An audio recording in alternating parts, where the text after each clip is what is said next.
and I'm streaming, and in 40 seconds we're going to be out here on the air with nobody watching us. So we should. I have the feeling that this is going to be a whole lot of nothing. Rhonda is the only one who was potentially coming tonight. Yep. And she messaged me to say she was having connectivity problems, and I think her time was in about half an hour. So if she doesn't show up, that's fine. All right, so okay, here we go. So I'm using Audentio's site right now. 4, 3, 2, 1. Fingers crossed. Stream starts soon, and it's doing it. And hello, okay, everyone. I see custom streaming service and recording, but I see me on the bottom and nothing on top. Well, and I Dad, see. I don't know what to tell you because I'm seeing everything here. So hang on, let me. Yeah, it looks fine here. Again. If you want, I'll close out and start again. No, you look fine. You look fine here. Well, I'm not fine here. I just see me, and I see me in your slot. Yeah, that's okay. You're looking good. Yeah. On the Audencio site, it says lobby has gone live, but there's no icon. There's no on the left-hand side. You can't get into the lobby. I'm actually in the live stream for tonight. So. Yep, it's working. I don't see it. I'll refresh. Rally. Yeah, it looks like there's a whole lot of no people here. Yep, just us guys. Okay, now I see the mute thing and the stop video underneath. Yeah, I got it. Now it's gone. Now I got it. Let me try the video. Now all I do is get. I'm going to go out and start again. You have to turn off one sound, Paul. You have to either turn off the sound on the Zoom or not the Zoom, on the live stream. He's not on the live stream, Steve. He's still having challenges with how things are showing on the Zoom. I think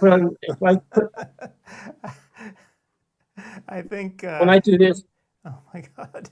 Do you hear how it's reverberating, Gretchen? Now? No. Okay, now it's not.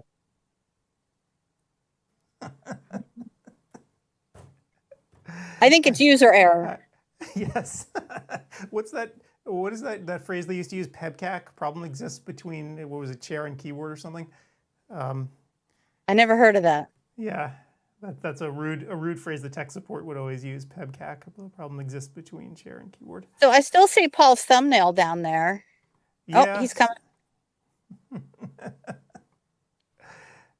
He doesn't go into well, the and it doesn't right? matter what he sees, really. I mean, this isn't really for us. Again, this is why I asked everybody to get here early, and of course, I was ignored again. I swear to God, though, if you don't show up early tomorrow, I'm not letting you in. I'll just eject you straight away. I got a dispensation. That's true. You have a farmer's market, which is like literally the most important thing. Meredith That's right. and Reed are going to my farmer's market tomorrow. They're bringing me back goodies, which is even better because then I don't have to get off my ass and do it myself. So, well, see, I like to go. It's I like the community feel and seeing, I know some of the vendors and we chat, and I mean, I'm a shut-in otherwise, but I like to talk to people and you like to hide in your cave. So there's a difference. There you go. We have Stu Leonard's near us. It just opened up like a month ago. And we can't believe how expensive the fresh market stuff is there. It's like triple the price. Wow. No, it's a big store. Hey, we have next to our name it says we're ticket holders. See, if you click on it, Gretchen, and Adam is something else. He's a rail manager. Okay. I want mine to say BIC. Hey, so Dad, you were able to leave and then come back, right? Yes, I'm okay now. When I first came in, I couldn't do anything. Yeah, so you were trapped. So again, I will say problem exists between chair and keyboard, as they say. I was saying user error. If it happens tomorrow, just go back out and come back in again. You don't have to go through the song and dance because, as you can see, when you leave, you're not impacting us at all. You come right back to that same spot on the screen for us. So you can dip out if you want. It's fine. Out of curiosity, what I have now is the upper proper, and the lower part now I have everybody on there. Yes, that is correct. On the Yeah, lower, that is what you will see. It doesn't matter where people show up, Paul, because this isn't for us. Yeah. Right. If you go on, I know you don't go to Audentio's site with the conference, but that's where I'm watching it, and it's delayed, of course. But you see what actually other people can see. Yep.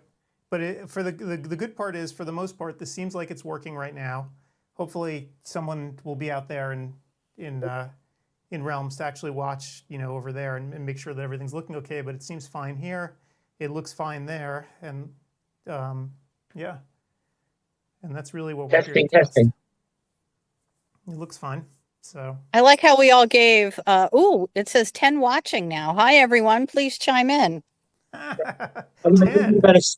Adam, it's about a 6 or 7 second delay, so it's pretty good. Yeah, so good. So yeah, I mean, you can make it faster, right? If you are doing things that are really interactive, like games or whatever, you can really crank it down. But I don't like to do that usually because it's more reliable when you don't. So that's why I usually leave it like the 6-second delay. It's a good compromise. By default, the delay is actually much longer. It's like 30 or 45 seconds. So I crank it down, but not so much. I want to give Rich Hackman kudos because he comes to every one of these. He's a former classmate of mine, but he's been at every vendor show that we've had. Richard Hackman, you see his name there. Nice. Hi, Rich. We've got David and Robert too. Yep. Thanks for joining us on a Friday night. And Richard too. Hello, Richard. I want to know, is anyone watching the Eagles game as while this is going on? Because I was complaining about that earlier. Yeah. Well, it'll be a delay. I think it's fascinating that they chose Brazil. I guess they're trying to grow the sport, right?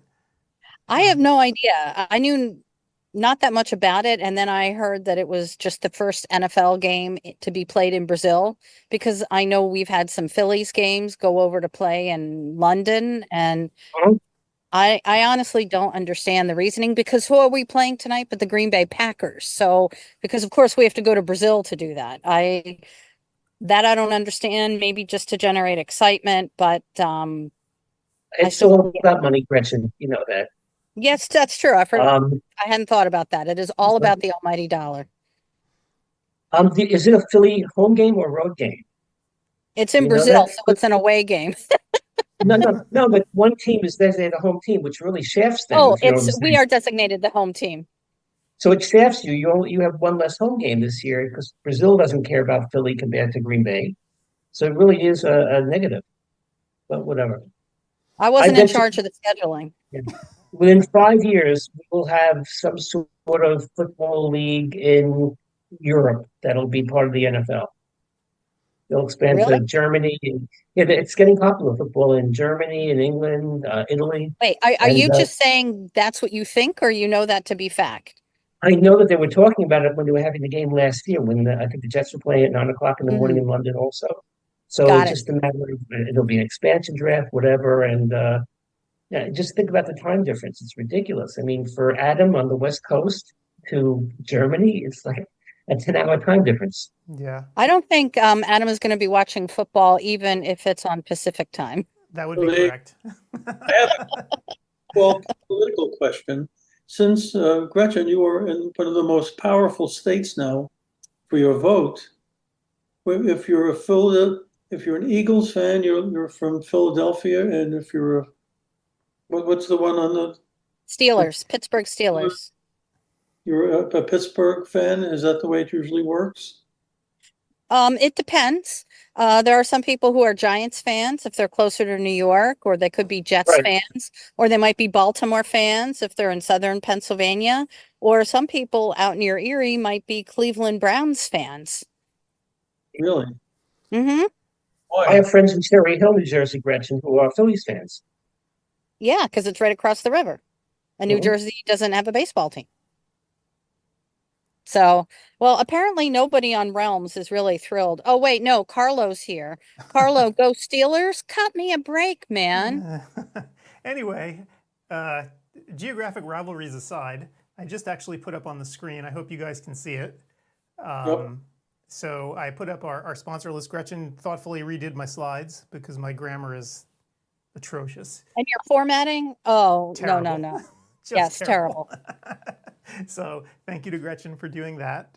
So up on the screen right now, you can see thanks to our sponsors. They're helping us out tonight and being part of the conference all year, actually, right? So CEwire is, we do these discrete events every few months, but you can think of CEwire as being a year-round event, right? A year-long event. So thank you to them for helping us out with all of this stuff. Maybe I should go through and just talk a little bit in these initial few minutes. Oh wait, so Robert has a question here that just came up. Do most states accept live interactive CE the same as in-person CE? Oh boy. So How many paragraphs am I right? yeah, so it's up to the individual state, and it really does depend. Like out here on the West Coast where I am, most of the states out here and the Canadian province of BC, they accept this as sort of similar to live for a lot of the credits, whereas there are some other states like Florida where they accept none of it. So it really is up to the individual state. So What state are you in, Robert? I should probably know that. Actually, I could look up his record. But and remember, Steve, sometimes people hold multiple licenses in different states. Yeah. So for them, this is an even bigger issue. By the way, we did a webinar. I did a webinar with Visionics, I guess it was about a month ago, where they were talking about telehealth. And one of the doctors who works for 2020 Now, which is a telehealth company, said during the show, he holds licenses in 30 states, 30. Wow. And so he has to maintain all 30 of them. It is literally a constant juggling act. That's got to be a nightmare. And he probably has to do that because of telemedicine, right? Yeah, right. Because if he's actually acting as the doctor for whatever, company or whatever practice he's working with, he has to be licensed in that state. So he, people, we can get into telehealth Robert's tomorrow. in Pennsylvania too. Robert, you need to tell us whether you're an Eagles fan or a Steelers fan. And so anyway, that answers your question about where Robert is with his question about sync versus async. There you go. We do Steve a little bit got of the answer. Pennsylvania. They allow 15 as I went to their website, but it could be outdated. You have to call your state board, but I know they allow at least 15 of the 30 to be synchronous webinars where you with the speakers there. I actually posted on ODwire also. But if you call your state board, they can clarify a little bit more. I know at least 15. Yep. So Carlo, he's a professor at Salis, and he said 15. So it's correct, half of them. Great. And yeah, one of the interesting issues that is coming up too, we have one guy contacted me from Alaska who's practicing in Alaska, and he's like, I'm going to petition the board to see if this will count for all of our credits, particularly because out here on the West Coast right now, COVID has made a huge return, more so here in the Pacific Northwest than just about anywhere. So the idea of living in Alaska and having to travel and also put yourself at risk is not so good for them. So I have a feeling that as this next several months unfolds, some of the states might modify, at least out here, might modify what they're doing. It's funny that the states that are the most populous, like New York, New Jersey, California, are allowing everything online still. While a state like Alaska, which is so spread out and people have such expense and time to go to a conference, is not. Crazy. It's ridiculous. It's ridiculous because actually, like a state like my state, Oregon, you don't really think about it, but if you look at a map, this state is gigantic. And most people live in this tiny little sliver, right? You're not far from the coast, but there are other people who live far out east. And for them to actually get to do CE, it's a huge pain, right? You have to drive 6, 7, 8 hours to actually get to a place to do it. So, yeah. Alaska must be the same story. Yep. So anyway, we're going to find out about Alaska. He's going to get back to me. But I give him the advice that I give everyone else. Talk to your board directly, because when I try to contact the board, they just laugh at me, or they don't even respond to me actually most of the time because I'm not a licensee, right? They have no obligation to talk to me, and they probably get so many emails every day from actual licensees that people like me are just, thrown aside. Of course, it's funny when somebody gets audited, the opposite's true, right? Suddenly I'm their best buddy and they call me to talk about the audit, right? And yeah, it's very different, but I guess that's the dynamics of power, right? So what are you going to do? It's real interesting as far as our conferences, because we're running throughout the year. Pennsylvania's calendar ends November 30th. So Robert doesn't have the chance to take 15 for this year and then 15 for next year. My license is due in New Jersey in April. So I could take, let's say they didn't allow full amount. I could take 15 in January and then wait till April to take the other 15. You're paying the same fee, but it's in two different biennials. Does that make sense? Yeah. Yep. All right, so let me get back to these slides here for a second, just so we can go through them. Gretchen, I mean, you actually put such an effort into fixing it, so thank you for that. So, Of course. So thanks again to our sponsors for taking part again this year, and thank you for attending. Again, we don't have that many people here right now, but may as well run through it anyway for folks who do wander in. I guess the plan was to be here for 3 hours tonight. I'm not sure we're going to really need that. Oh, I thought we were here just for 2. I scheduled it for 3 just for giggles, but the reality is after 2, no one's coming on, even here out on the West Coast, right? Because 2 hours from now will be 7:15, and really nobody wants to do this. Let's be real. Nobody wants to hear us. So, and it's also past my bedtime. yeah. Oh, you know, is the game on Peacock only, Gretchen? The Eagles game?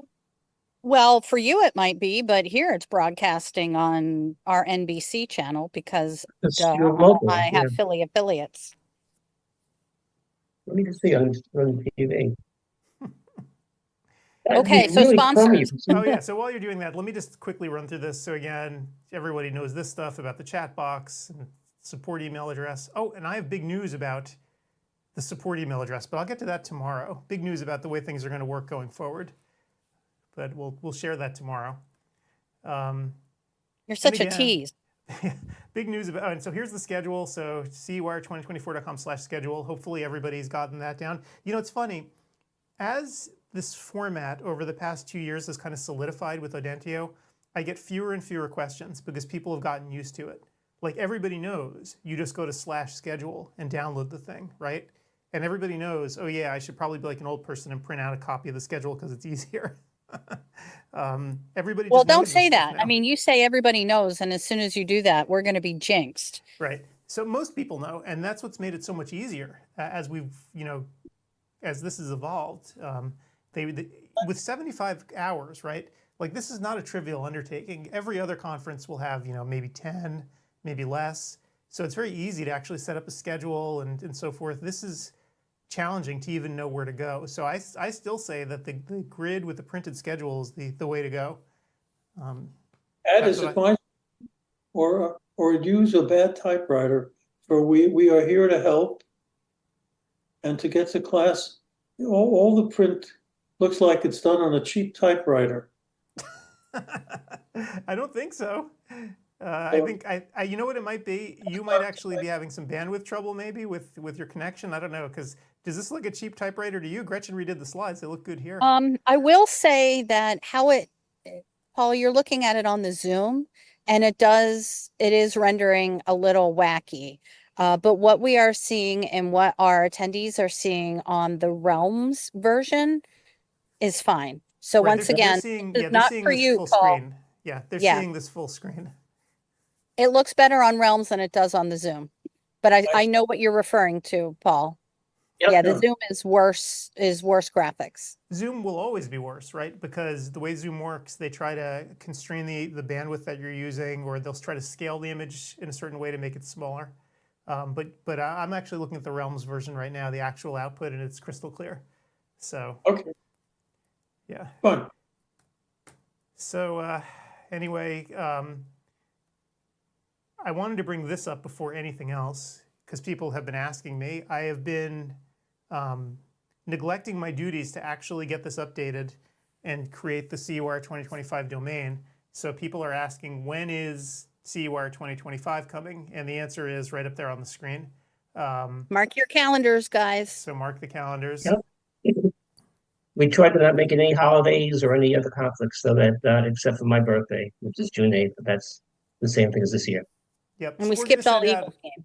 We're going to send out a save the date after this is all done this Mhm. weekend. I didn't want to send it out before the last 2024 event was done, but we'll send out a save the date after this is all over and let people know. And I'll have the CEwire 2025 site up and running so people can see it as well. Maybe that's so let me see how many people are actually here. 10, almost no one. Who is actually here? I haven't actually looked at the list. I looked. Yep. Yep. Us, Robert Whitlock, Carlo Polino, David Joel, Andrea Lewis, Richard Hackman, and Julie Smith. So thank you to you guys. And Jake who is are here actually too. here. I was wondering if Jake was going to be here. Hello, Jake. Oh, Oh, Good yes. to see you. I didn't Jake. see Jake. Yep. Thank you, But Jake. Jake, he's got a row TV after his name. honestly, Jake is like my security blanket, and just seeing his name there, and I go, whew. So Jake is one of Audentio's engineers who does a lot of work with the system and with us, and just knowing Jake he's is a rock watching, star. just knowing that he's there watching always makes me feel better. So, but the system itself seems to be performing great tonight. I guess tomorrow is going to be the big question. You know, hopefully we'll have no problems even early. So, We love you, Jake. When's By the your, way, Gretchen, I got the answer. It's on Peacock for the whole country except your local station, so you're getting the Eagles game there. That Believe makes it or not, I sense. could get it. I have Peacock. I get it. Peacock is NBC's way of ripping off people. Yeah, it's their streaming. Wait, you mean to say you're not paying full attention to our Zoom conversation? outrageous. Sure, I could care less Absolutely about the Eagles. outrageous. Let me I disconnect could him care right less now. about the Eagles. Steve, when is What? your birthday? So one of the meetings is on your birthday? June 8th. It was on a Saturday last year, and it'll be a Sunday this year. June 8th. How old were you, Steve? I want to send you a birthday card. You know, the big 7-0. Okay, here's your birthday card. Oh.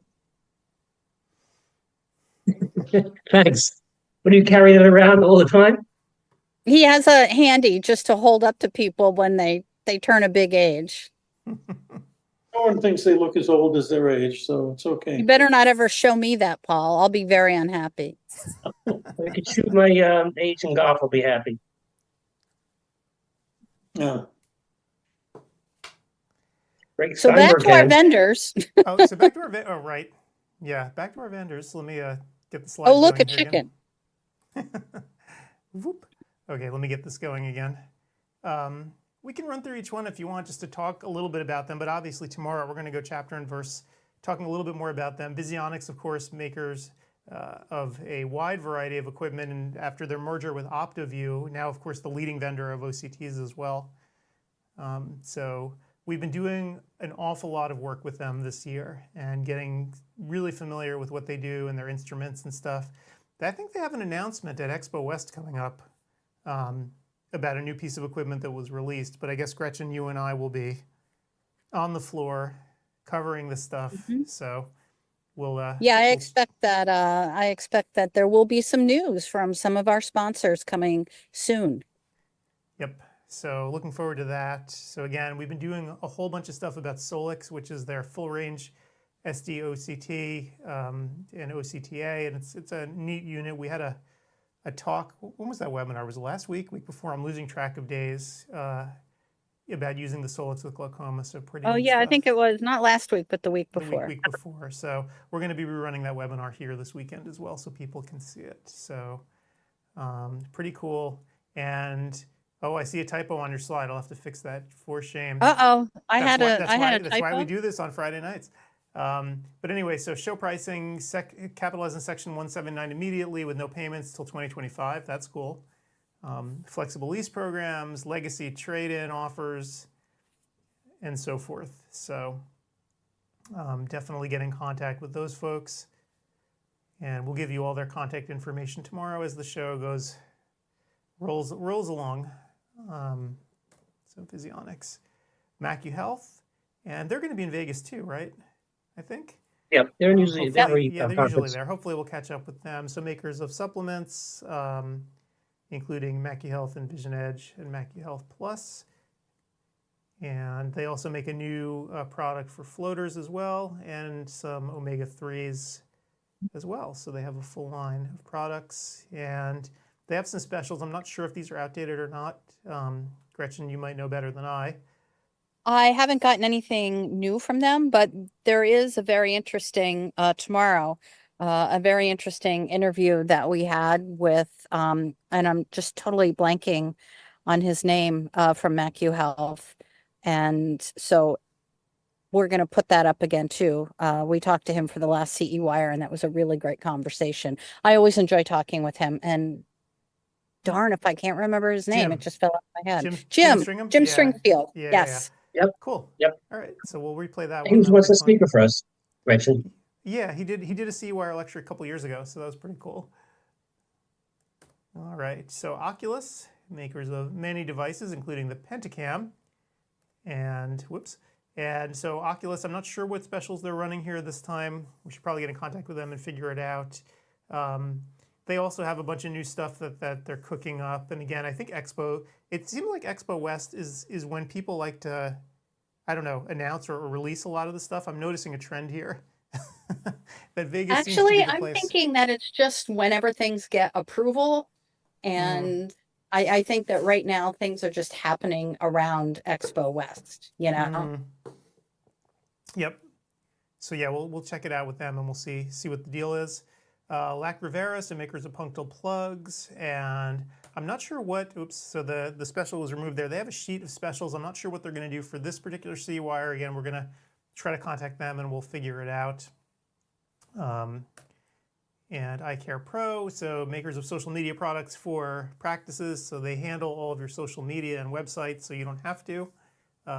The main benefit of that, of course, besides not having to do it yourself, which is a huge pain, is that they know what they're doing because they do it for hundreds of practices, so they know what messages resonate. So thank you to iCare Pro. And Vision Equipment Inc., Leo Hadley with his refurbished equipment, and he's been with us almost since the beginning.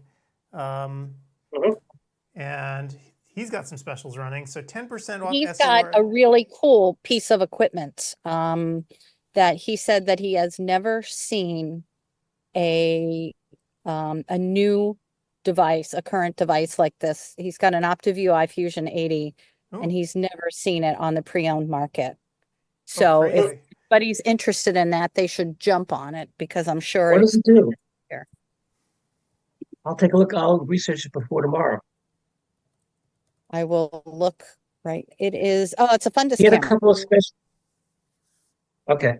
He had a couple of specials on ODwire that he put up, independent of CEwire, so people should check that out also. Yeah, and he's also offering 10% off of SLR as edgers as well. Yep, and I'll show the ODwire ones tomorrow too that he's putting up there, because the thing about Leo, which makes it so dynamic, is that you never know what he's going to have in stock, right? It's not like standard deals. Like when he gets equipment to refurbish, his inventory is constantly changing, so it's kind of fun actually to see what he has going on. And in fact, and if you need something, just drop him a line or pick up the phone, because you never know. He might have exactly what you're looking for. And when the classified software makes its dramatic return on ODwire this fall, Leo will be there actually with one of the first stores on there to actually put stuff up regularly. So I don't think I'm divulging any huge trade secret here. So the store went on hiatus actually, which is a whole other conversation for why our classified area went away. Where are the people putting classifieds? They keep showing up on ODwire. They're just putting them in discussion threads, but I'm talking about, as you recall, we used to have that really great actual dedicated classified area where people could put up detailed ones that looked almost like eBay, but that actually had to go down because of the integration of CEwire with ODwire software. It necessitated jumping to new versions of the software that we were using, and the old classifieds couldn't make it over. So essentially that has to be scrapped and rebuilt.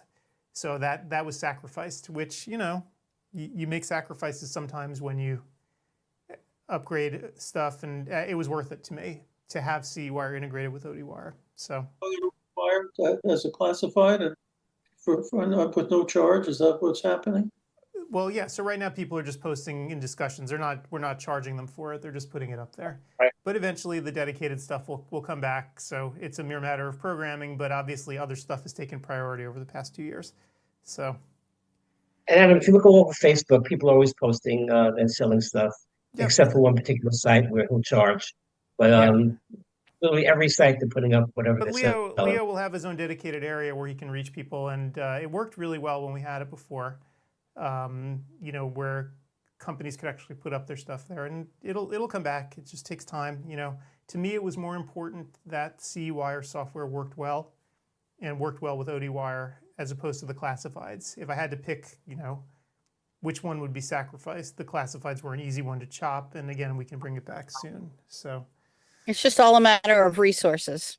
Exactly. I mean, when it comes down to it, right, I have to do a lot of the stuff myself, and you know, it's just my bandwidth was limited, so it'll come back though. And People have the ability to post on. What's that? People have the ability to post on ODwire anyway, just on their own thread if they're selling something. Right. It's just it's more effective when you have actual software to handle it because you can do more with it. You can publicize it more easily. You can turn it into a banner ad in real time. You can do all kinds of stuff with it to improve exposure, and that all went away. But anyway, it'll come back, a mere matter of programming. So, so the I Consortium. So again, so this is a Doctor Alliance / buying group, I guess you'd call it, where they work with sort of best in breed of each particular kind of product. They don't reach out to the broad market. They have, you know, their vendors of choice, and they can get sort of these very deep discounts because of it. There's no fee to join. You don't have to actually do everything with them. You can just use them for what you need them for. So they're a very sort of interesting and different kind of group. So definitely check them out. One thing that they do well is that they don't switch companies. So, for example, other buying groups might use Basilum for a couple of years, and you're fitting all Basilum contact lenses, then they'll go to another vendor, and you suddenly tell your patients, oh, well, this other vendor's better. They're going to stay with the same group and the same vendors forever, like I said. Yep. So you don't have to play the games. That's important, so the contracts don't switch. Yep. Yeah. And so what are we up to? Optometry Giving Sight. So this is a charity that you may or may not be familiar with, and they actually sent us a little video. So Gretchen, I know you sent it over to me. Should we try playing it and see if it works? Yeah, let's do it. All right, let's see if this is a total disaster. Here we go. So I forgot about embedding that, so you're smarter than me tonight. so let's see if it works. Here we go.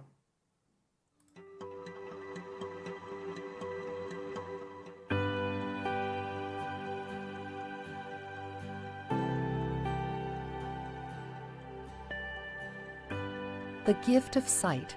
It's something that many of us can take for granted, but for the more than 1 billion people around the world who suffer from preventable vision impairment and blindness, the gift is only a dream. Working together, we can make that dream a reality. Join Optometry Giving Sight for its annual World Sight Day Challenge to raise funds for programs around the world that provide free or low-cost eye exams and eyeglasses where the immediate need is greatest. By supporting OGS, you're also investing in building sustainable solutions so that eye health becomes integrated into healthcare systems globally. It is the only organization committed to addressing the need through the expansion of the optometry profession. During the last 20 years, OGS has helped build 14 optometry schools and 130 vision centers, and trained more than 14,000 optometrists and eye care personnel in areas of the world where they are most needed. When you participate in the World Sight Day Challenge, you help children thrive in school and in life, enable parents to take care of their families, and empower the elderly to maintain their independence. Working together, seeing forever. Register today for the World Sight Day Challenge.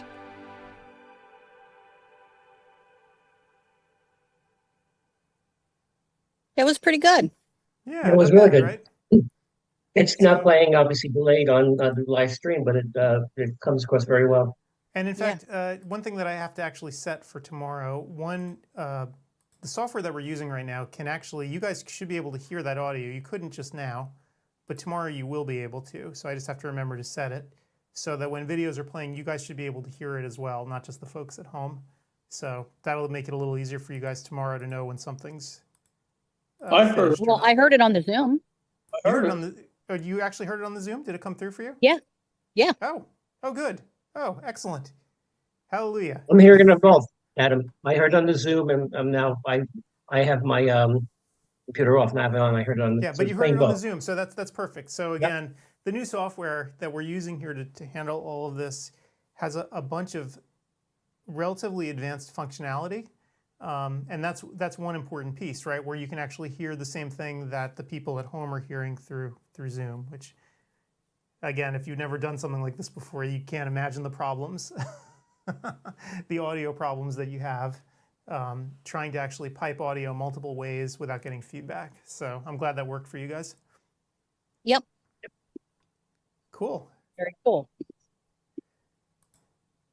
All right. Well, so optometry giving sight. Oh, locate strategy. You mentioned Rhonda before with her tech problems tonight. So, so they help folks if you want to set up a practice. You're trying to come up with a new location. They can actually help you decide where to locate in a very sort of scientific way by helping you understand the area that you're looking to locate to. In terms of who the population is there, how many other doctors are around, and so forth. So whereas you might do this ad hoc in the old days, they can provide you with actual data to help you make a more informed decision. So I guess we'll talk to Rhonda tomorrow, maybe. Hopefully. I think we also have our interview with Rhonda that we did last time that we can rerun. Yeah, we will play that. Yep.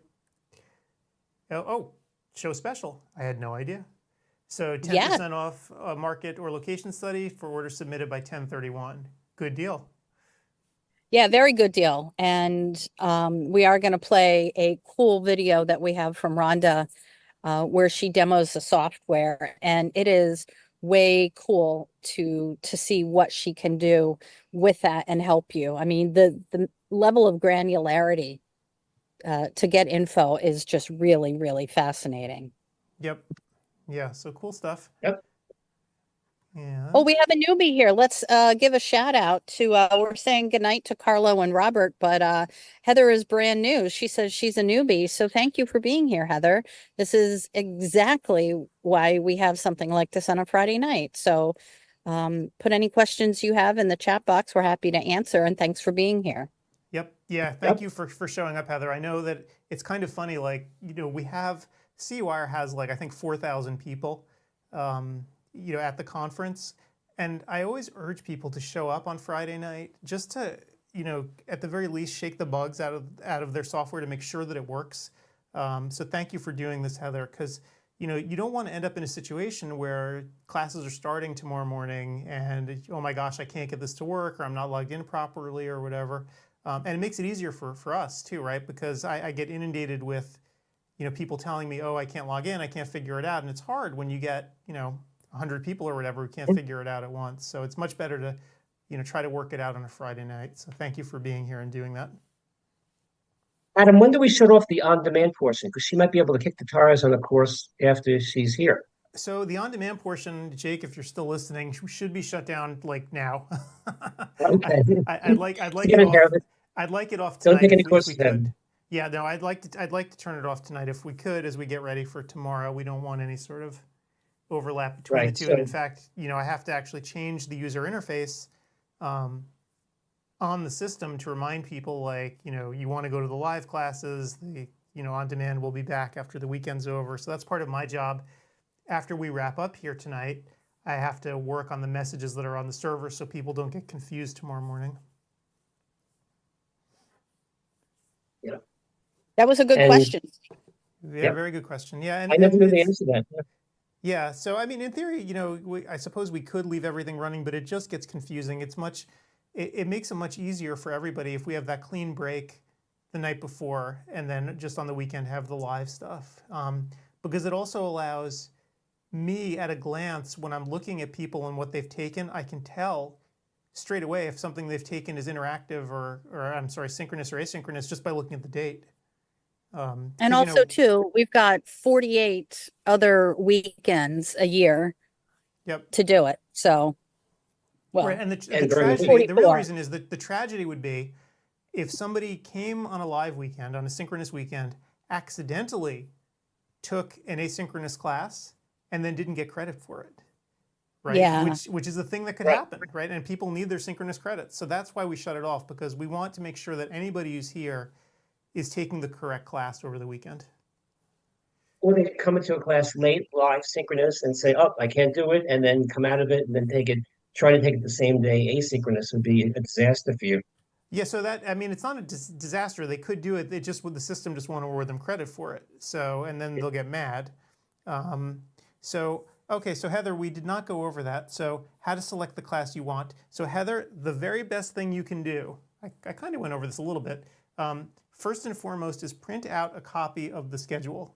Be like me, be an old person, and actually print out a copy of the schedule. So I'll get you the link again. So right there, if you go to CEwire2024.com/schedule, you'll also see links for it on the CEwire2024 site.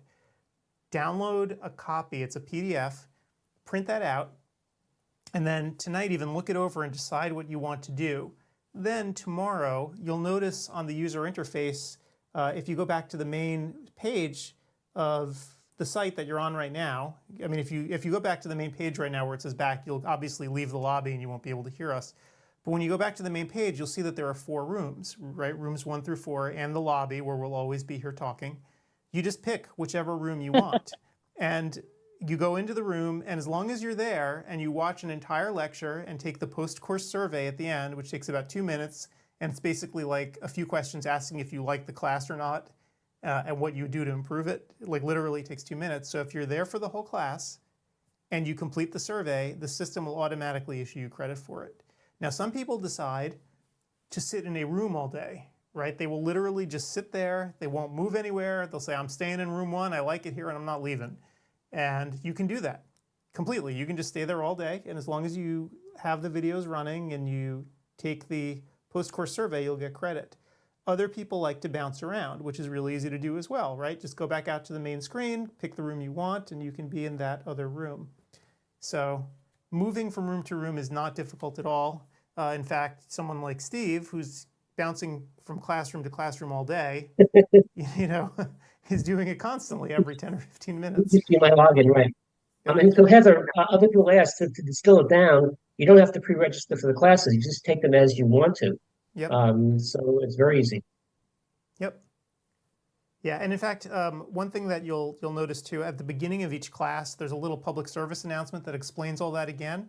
And it's just me doing a voiceover, and it runs before every lecture. So you'll get the hang of it. It's pretty easy. Just pick the room that you want to go to and just be there on time, and everything should work out. So, and we'll always be here on chat in the lobby. You can always come back to the lobby to ask a question.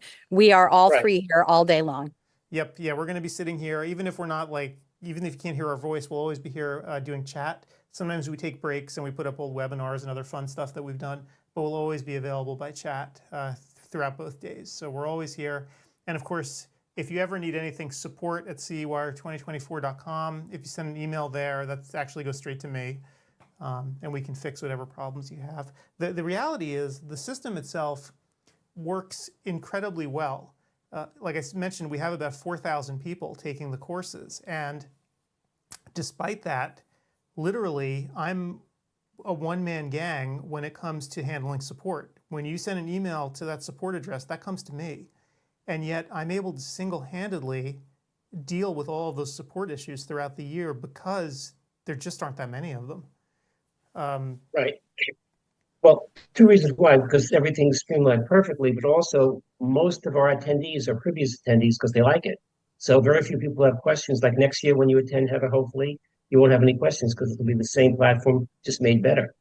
Yep. There was one question that did come up on ODwire today, which you answered at. So somebody left the course for whatever reason, and they wanted to come back to the course, and they wanted to know if they could get credit for it, and you responded to them. And what did you say? I don't remember. What did I say? You can go back and start the course from the beginning and go fast forward to where you left, and then continue, and it'll give you a full credit hour for it. Sure. So that only applies to the on-demand classes, right? When you're watching a live class, the concept of fast forwarding is not a real thing, right? Because you're watching it in real time. But certainly for the on-demand classes, you can do that. It will remember how many minutes you've already watched of an on-demand class, and you can just, scroll forward to wherever you need to and then continue on. It'll be cumulative, I guess, is the answer, right? It adds it all up. So, yep. I don't even remember answering. Was that a while ago? Heather, unlike other platforms that you have to wait days to get your transcript or send it into Audible yourself, you'll see a transcript arrive within hours, if not minutes. I don't want to promise minutes, even though that's usually what happens. So it's a great interface. Yep. So you can print it out. Yeah, the only time it's slow, just as an aside, is sometimes during the actual live event, if there's a huge number of people, the credits won't post as quickly to people's transcripts. It just takes longer. But certainly if you're watching like on-demand classes, those things post in a hurry. Like within 10 minutes, you'll actually see it on your transcript once you complete the quiz. And we do Looks like send it to Heather is Audible no for you. longer here. Oh, Okay. bummer. Well, but I'm not anybody else sure. named Heather can come on. Maybe other Heathers came on. Nope. No, Heather's still here. That's She's weird. here It doesn't show it. I'm sorry, Heather. It's not showing it on my Yeah. I have Heather, Janine, and, Yep. and Sierra, along Huh. with you, myself, and Adam. I'm showing only Janine is here Let me- with us. Let me Interesting. let me refresh it. Maybe. Oh no, you know what? I refreshed. It's only and I'm not even there. I see you Oh, as no, there. and I don't see myself as there. I see Janine, Adam, and you. So I'm not really here. Oh, it doesn't show you, probably. But it was showing me previously. Oh, now see, mine Are you never seeing- showed me. Did you see you? No, I saw you. No. No, I I'm not saw me, seeing my you, own and- name, but I do see yours. Okay. So it looks like poor Janine is the only one hanging out here with us. So hi, Janine. Thanks for being here. You want us to sing a song? No, she'll leave then if it's me. Well, in any event, It comes now if several hundred people show up simultaneously, can the system handle it? hopefully, I mean, so it's Thousands. designed to scale almost infinitely, right? If you throw enough hardware at it, and Jake could probably actually tell you what the upper bounds are. We have 4,000 people, so yeah. I mean, some of the largest classes we've had this year have had, what, 1,000 people in them? 1,200.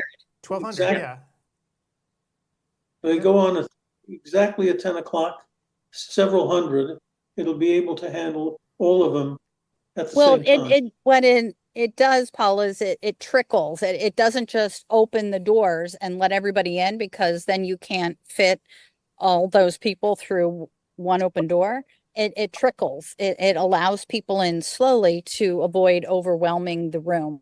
So that's how. Dad, I know you don't actually watch most of these lectures, or I don't know if you actually have seen any of them this year, but before each lecture starts, there's a 60-second countdown with a piano piece that plays. It's your grandson who played it. So there's a 60-second piano piece, and the reason there's a 60-second piano piece is because over that period of 60 seconds, the system is letting in waves of people into the system. So if you do have 12 or 1,300 people showing up for an individual lecture, what it's doing is it's letting in, 75 or 100 every second or 2 seconds, so that they can all get in without causing undue amounts of stress on the system. And that's how it works. But I mean, to the end user, they don't really see that. So when you actually, as an end user, are watching this, typically what it'll appear as to you, some people will come in with 50 seconds left in the countdown. Some people will come in with 30 seconds left, but it doesn't matter, right? They all get in that minute before the classes start. That's why we have the countdown in the beginning, if that makes sense. This is Plus, Adam, you do have your infomercial also, which is a little bit of a buffer. That too, yeah. So that runs for another minute or two. So there's more than enough time in the beginning for everybody to get in, or if they had trouble getting in, they could hit refresh and it'll let them in. So that's why we do all that stuff in the beginning. I mean, that was the reason for it. It looks like Heather's back, and we also have Robert. So thanks for being here. Yeah, thank you. So anyway, those are the little tricks that are being exposed. Paul's actually asking the right questions, and how you actually tackle those problems is really interesting, right? even for the largest companies, the idea of getting crushed by people going into a room, they have to tackle those problems in a similar way that we did, with letting people trickle in and giving them something to look at while they're trickling in. And by the way, other streaming services do that as well. They just do it in a way that's not as overt, with like a countdown screen. So. And what happens with the instructors? Are they there prior to the classes beginning? Or what if they show up late? Most Well, instructors are that's- there when the classes start. They're pretty good about it. I mean, we have conscientious people here. It's the only times when it doesn't happen, and I'm sure, you know, Steve, you've run into this as well too. People have trouble sometimes getting on, or they forgot. Yes, and we they- have very loyal speakers, and they are all over the country. Some of them are doing them from the airports or from cell phones. I got a call today. Could you do it from the cell phone? So some people are very busy, but they do get on. If not, we get on some sort of media to get them on because they have to be there for the course to count. Yep. All right. Well, So, good. So yeah, let me You- take a you- look here and see if there's anything else going on. As of right now, trying to look here and see if anybody new's coming on, but yeah, same old, same Rachel old. Kaywood. Heather, I hope that we answered your question. If you have others, please don't hesitate. And Robert, jump in if you have any questions and Janine as well, if you have any questions that we can answer. We are all yours here, and that's why we're here to pop on tonight to test everything out. And I'm glad that you came on even just for a few minutes. Yep. I think we answered her And- question in gory detail. Too gory. She said, I wanted the 10-second version, please. Well, some people, believe it or not, have to have their handheld. Every single conference, I get a call from 2 or 3 people that know me personally, and they're IT challenged, let's just say. Me. These are people taking the course for the 10th year in a row or something. Well, you know, there are always, you know, minor variations each year and changes that we make. And I guess we have a little bit of time. I can get into it now, since, you know, we only have a few people here. Not that they necessarily care or they're interested. I don't know. I mean, I don't know if you guys would find this interesting. Probably not. So, did you ever ask yourself, how come there's always a year number after the CEwire part of our domain? You know, it's like CEwire2024.com, 2023.com, 2022.com. You ever ask yourself, like, why is that? Because you reserve space. Okay, so here's the reason. So I mean, not just because it looks good. Back when CEwire started, which was now a really long time ago, right? That was 10 years ago. That's 15, yeah. Back when it started, and I picked the CEwire name, lo and behold, when I did it, there was no CEwire.com that I could reserve. I don't know if you guys are aware of that. When I went to go get CEwire, I could get CEwire.org, and I did. I could get CEwire.net, and I did. But there was no CEwire.com. It was taken already. I'm like, how can this be? Who would possibly have CEwire.com? So back then, CEwire.com was a magazine. It was a telecommunications magazine that had gone. It was actually defunct. It was a dead site that had an old telecom, you know, tech magazine on it. I'm like, this is ridiculous. So it's just hanging out there in dead space. So I looked, and I'm like, who has this domain? So I queried the database and I tried to see who's holding this. And so I contacted the holder of CEwire.com. I said, hey, I see you're still holding this domain. This old magazine hasn't been updated. I'd like to buy the domain off of you. And take a guess as to what they said. Not for sale? Sure. Even worse. $1,000. So this was it was a German company or a German guy. And he's like, it can be yours for the low price of $10,000. Okay, that's right. So I said, yeah, no. And so I, you know, registered CEwire 2015, 2016, and on and on and on. But, you know, every single time you create a new domain name, there are problems with that, right? So first of all, there's the cost of doing it, which is annoying, and you have to keep re-upping it every year. You have to update your domain and the servers that point at it each year, like the support at CEwire2024.com. I have to recreate these things every year, which is annoying. People get confused as to how to get you. Like, let's say you took the conference in 2022. Well, what do? Do you send an email to support at CEwire2022? Like, so it's annoying to have to continuously change domains every year, register domains every year. So you have to register these years in advance, right? Like I registered out to CEwire2024 5 years ago, right? So, and you have to keep paying for those year after year. So every year I would look to see, has CEwire.com become available again? And every year I would go back to the German guy and I'd be like, hey, you thinking, you want to sell it yet? And he's like, sure, $10,000. Wait, you kept asking him? You Yeah. asked him more than once? Oh yeah. Because look, eventually I figured this guy's going to cave in, right? Like he's doing nothing with this thing. He's re-registering it every year. Nobody, So then after, I guess it was maybe by 2020, the pandemic, I stopped. I'm like, I don't give a shit. I'm not doing this anymore. I'm not contacting this guy again. I've had enough. And I just haven't looked. So lo and behold, I checked a few weeks ago, and there it was. The domain was sitting in an auction site. So this guy obviously caved in at some point, and he's like, I've had enough. I'm giving up. Threw it away. I went to the site, and I contacted the holder, and I'm like, all right, how much? And he said, $10,000. he said 3,000, and I said, sold. Wow.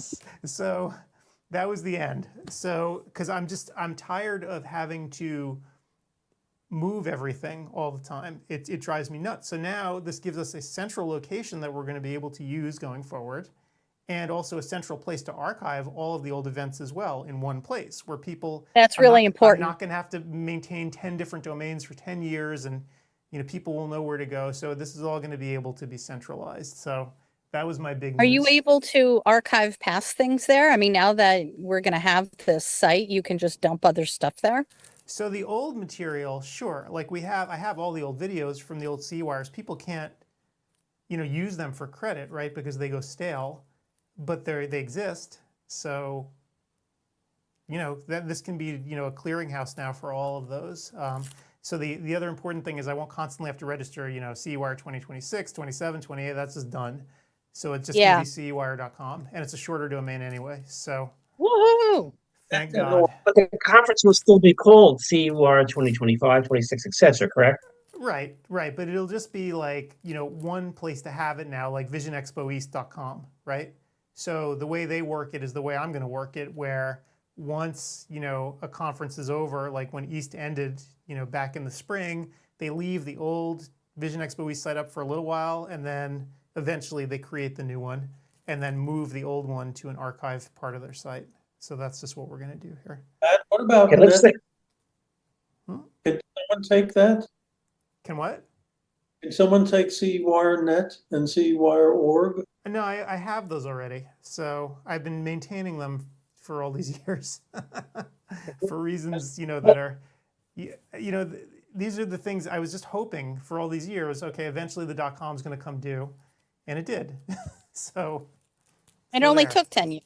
It only took 10 years, and God, just ridiculous. So let's say in November, Adam, when CEwire 2025 is going to be registering, it's not going to be a conflict with 2024, correct? Right. So what I'm going to probably do at that point, so there's two things we can do for this year. We can still just use a 2025 site, and I could just do the same old that we've done, while I explore how I want to set up that permanent place for the future CEwires, because I can just do it the way we've done it this past year, because this is all new. I mean, literally, I just acquired the domain, so now I have to think about how I want to structure this so that we'll have that, grand archive. It's, again, with everything else that we're doing right now, I haven't really thought about it. So this coming year, 2025, there may just still be CEwire2025.com. And then subsequently, we'll move to that new structure with just CEwire. Or I could do them in parallel with each other. Truthfully, I could have both. as we decide what to do. It's By the way, funny. we have folks here. We've got Brad and Elizabeth who have joined us. So thanks Any for questions? being here. If you have any questions, please give us a shout. There's a chat box in the bottom to ask questions. Please ask. By the way, way back when the .com thing was starting, myself and a friend wanted to buy like 200 domains, baseball.com, anything we could think of, porn.com, and they were about $70 a domain name, and we decided not to do it, and it was the stupidest thing because we could have sold all those sites for megabucks eventually, especially porn.com. It depends But, on how much, I mean, you could have sold them for megabucks or not. I mean, maybe Well, somebody could have come up with baseballgame.com instead of baseball.com, you know? right, but But he somebody's going isn't to want necessarily wanting to baseball.com. pay big bucks for that. If I put MLB, you couldn't do things like IBM.com. You just can't do that. But you can Right. do generic things that people will be looking for. Yep. Yeah. Yeah. So anyway, it's most people don't even think about that these days, but having to deal with domain squatters and everything else, I was just thankful that I finally got it, even though I had to pay a little bit for it. So now I'll never have to think about it again. But this has been sticking in my craw literally for a decade. So, Well, you'll actually save money over time because you won't need to maintain all these other domains. oh, absolutely. 100%. I'm going to save money on it for sure. I mean, to me, though, it was the principle of the thing. And every single Yeah. year, I would just get more and more aggravated as I set up the new website for the new conference. I'm like, this is ridiculous. Yeah, because each year you were adding something to maintain. So on year 5, when you did year 6s, then you had 6 things to maintain. Yeah, it Yeah, was because a pain in the when butt. you look at CEwire 2024, like this server,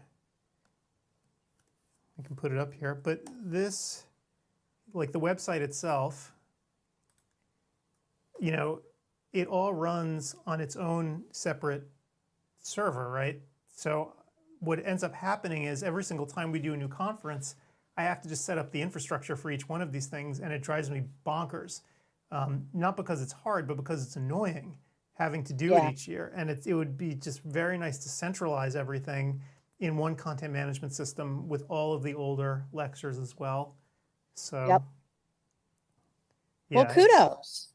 So yep.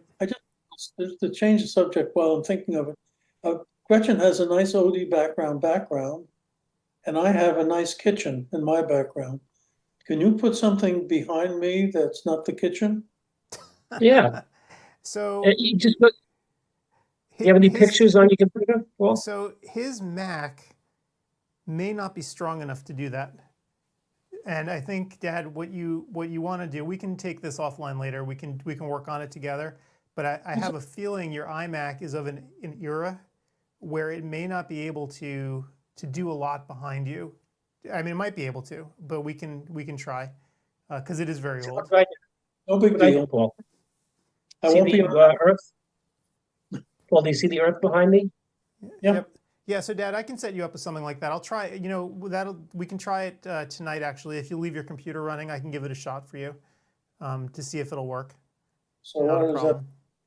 I can try putting like an ODwire behind you if you want. Yeah. Okay. Yep. So after we get off here tonight, leave your computer running, and I'll try to do a takeover, and we'll see how it goes.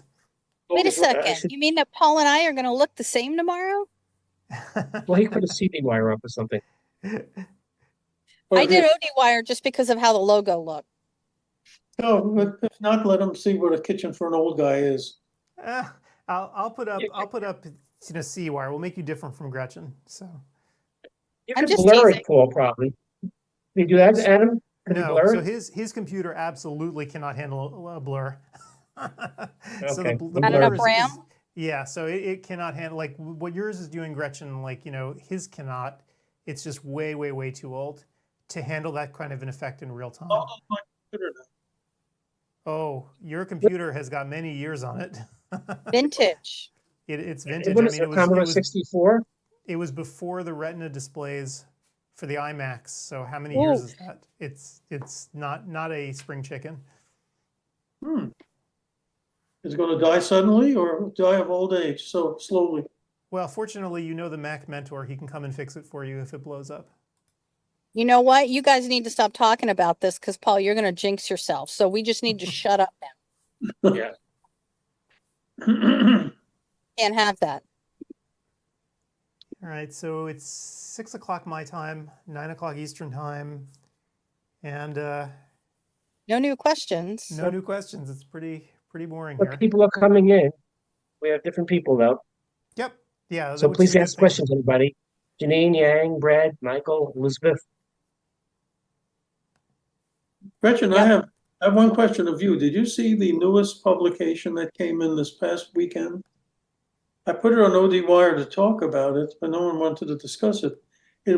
I haven't seen a thin publication like that since the last time I saw something that thin was when Irv Bennett had optometric management. And the first few issues were very, very thin with no advertisers.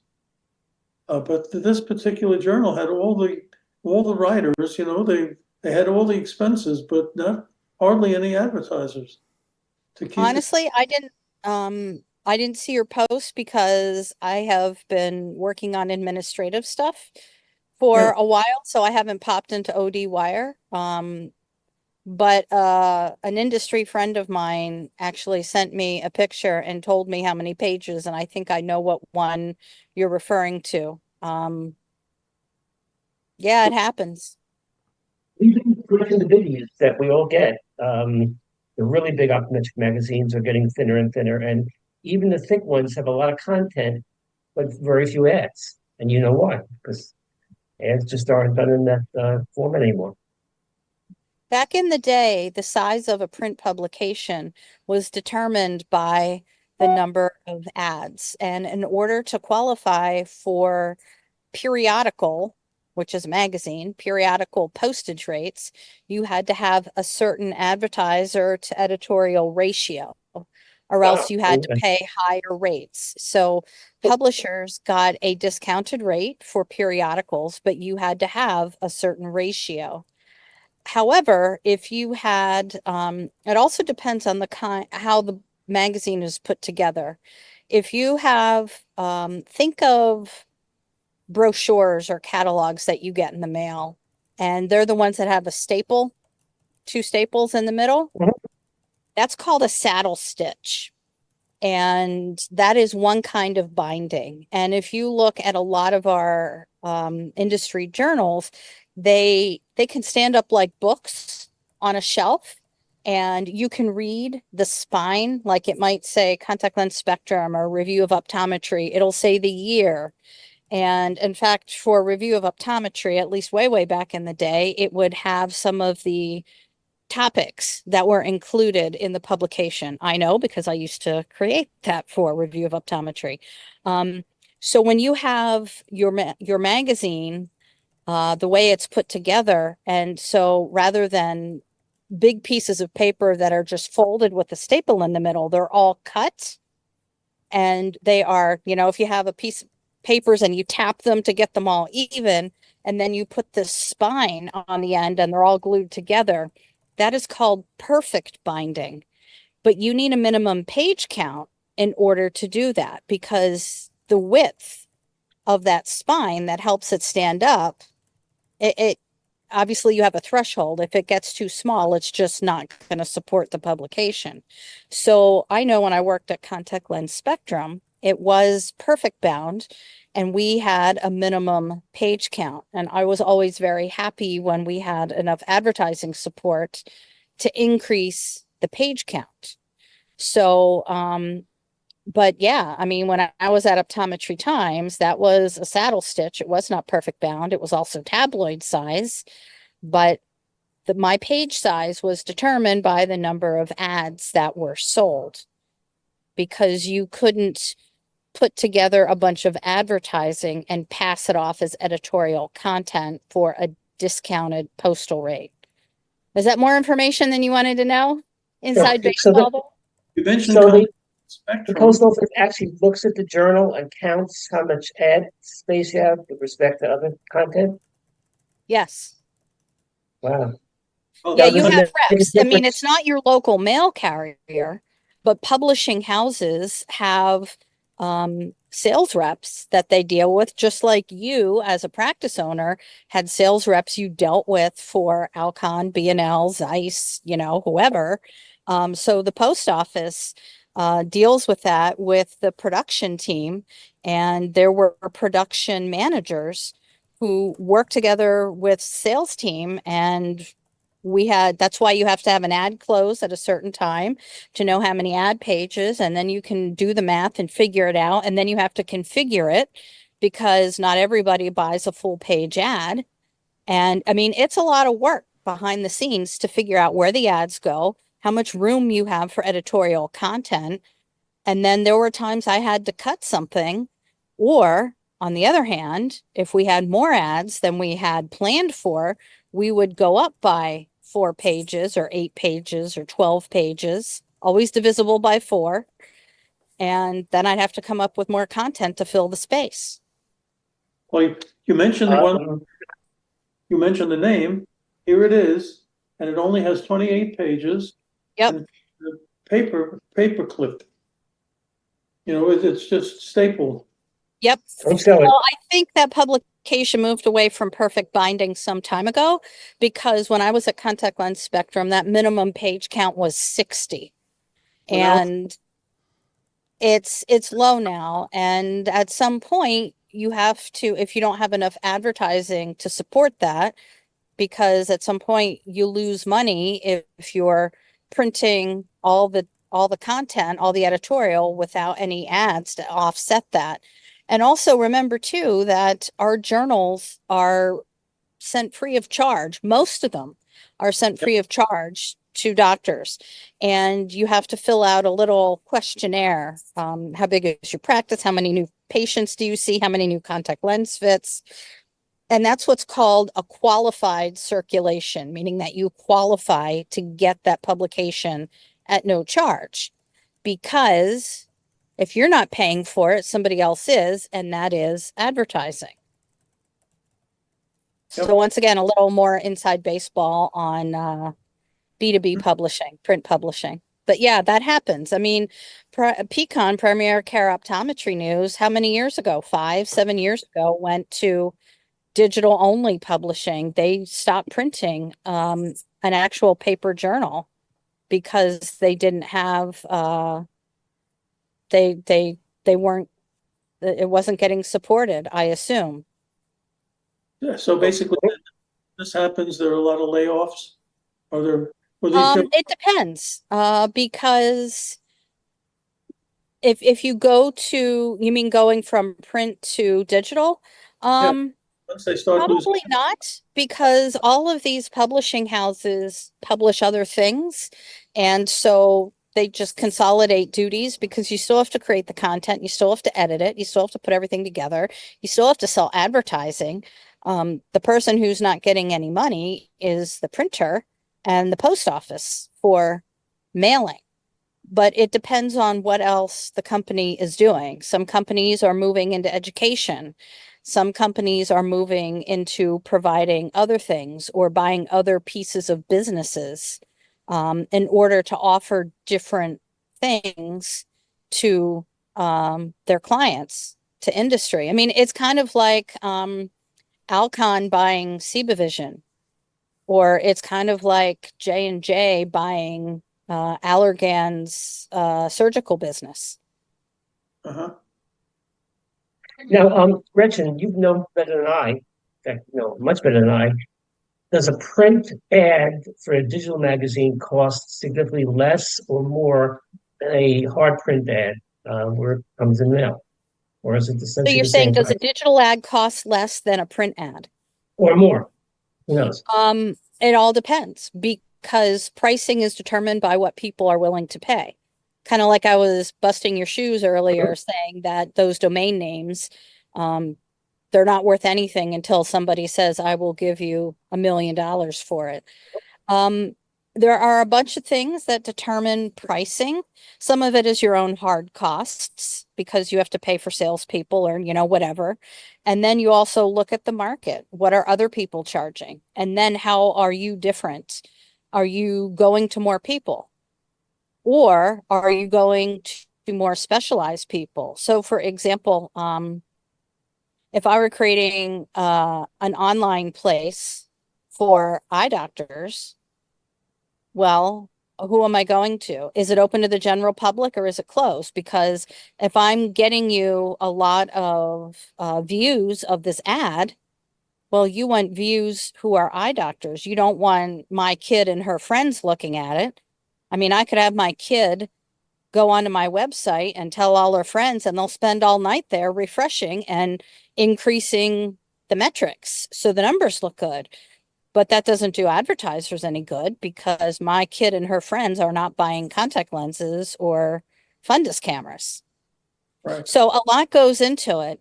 So it isn't necessarily cheaper to go digital because, like I said, you still have people editing things. You still have people, especially if it's if you're reading in PDF, so it looks like a print magazine, but it's on your computer. Somebody still has to lay it out. There's still a lot of production. So all you're taking out of the mix in terms of expense is printing and mailing. Everybody else still has to do their jobs, whether the content is going online or getting mailed. How is it now, people that submit articles to these journals? I remember when I was writing for optometric management, not only did they pay me, but I was able to just put it on a dictaphone and that they would have one of the professional writers write the article for me. Is anything like that done in the journals? Everybody's different. And it differed from journal to journal, even when I was working at different places. So there were people who came to me and said, can't you write this for me? And I said, no, that's not my job. My job is not to write it and put your name on it. If I'm going to write it, I put my name on it. It all comes down to editorial philosophy. Some pay, some don't. Some have thinly veiled advertisements positioned as editorial content. And that gets into journalistic ethics and your editorial philosophy. So everybody is different. And what I may have known about some of these publications, they may have, I might say that publication X does this, but who knows? In the last 5 years, 2 years, 6 months, they could have changed their editorial philosophy. Yeah, because, in the olden days, for example, I didn't type. So for me, it was a big deal to submit an article. I'd have to dictate it, have my secretary do it. And it was not only a good saving, but I'm a lousy writer. A professional writer is far better. So optometric management had much more readable articles because they had professionals writing them. I think now there are people who conduct an interview.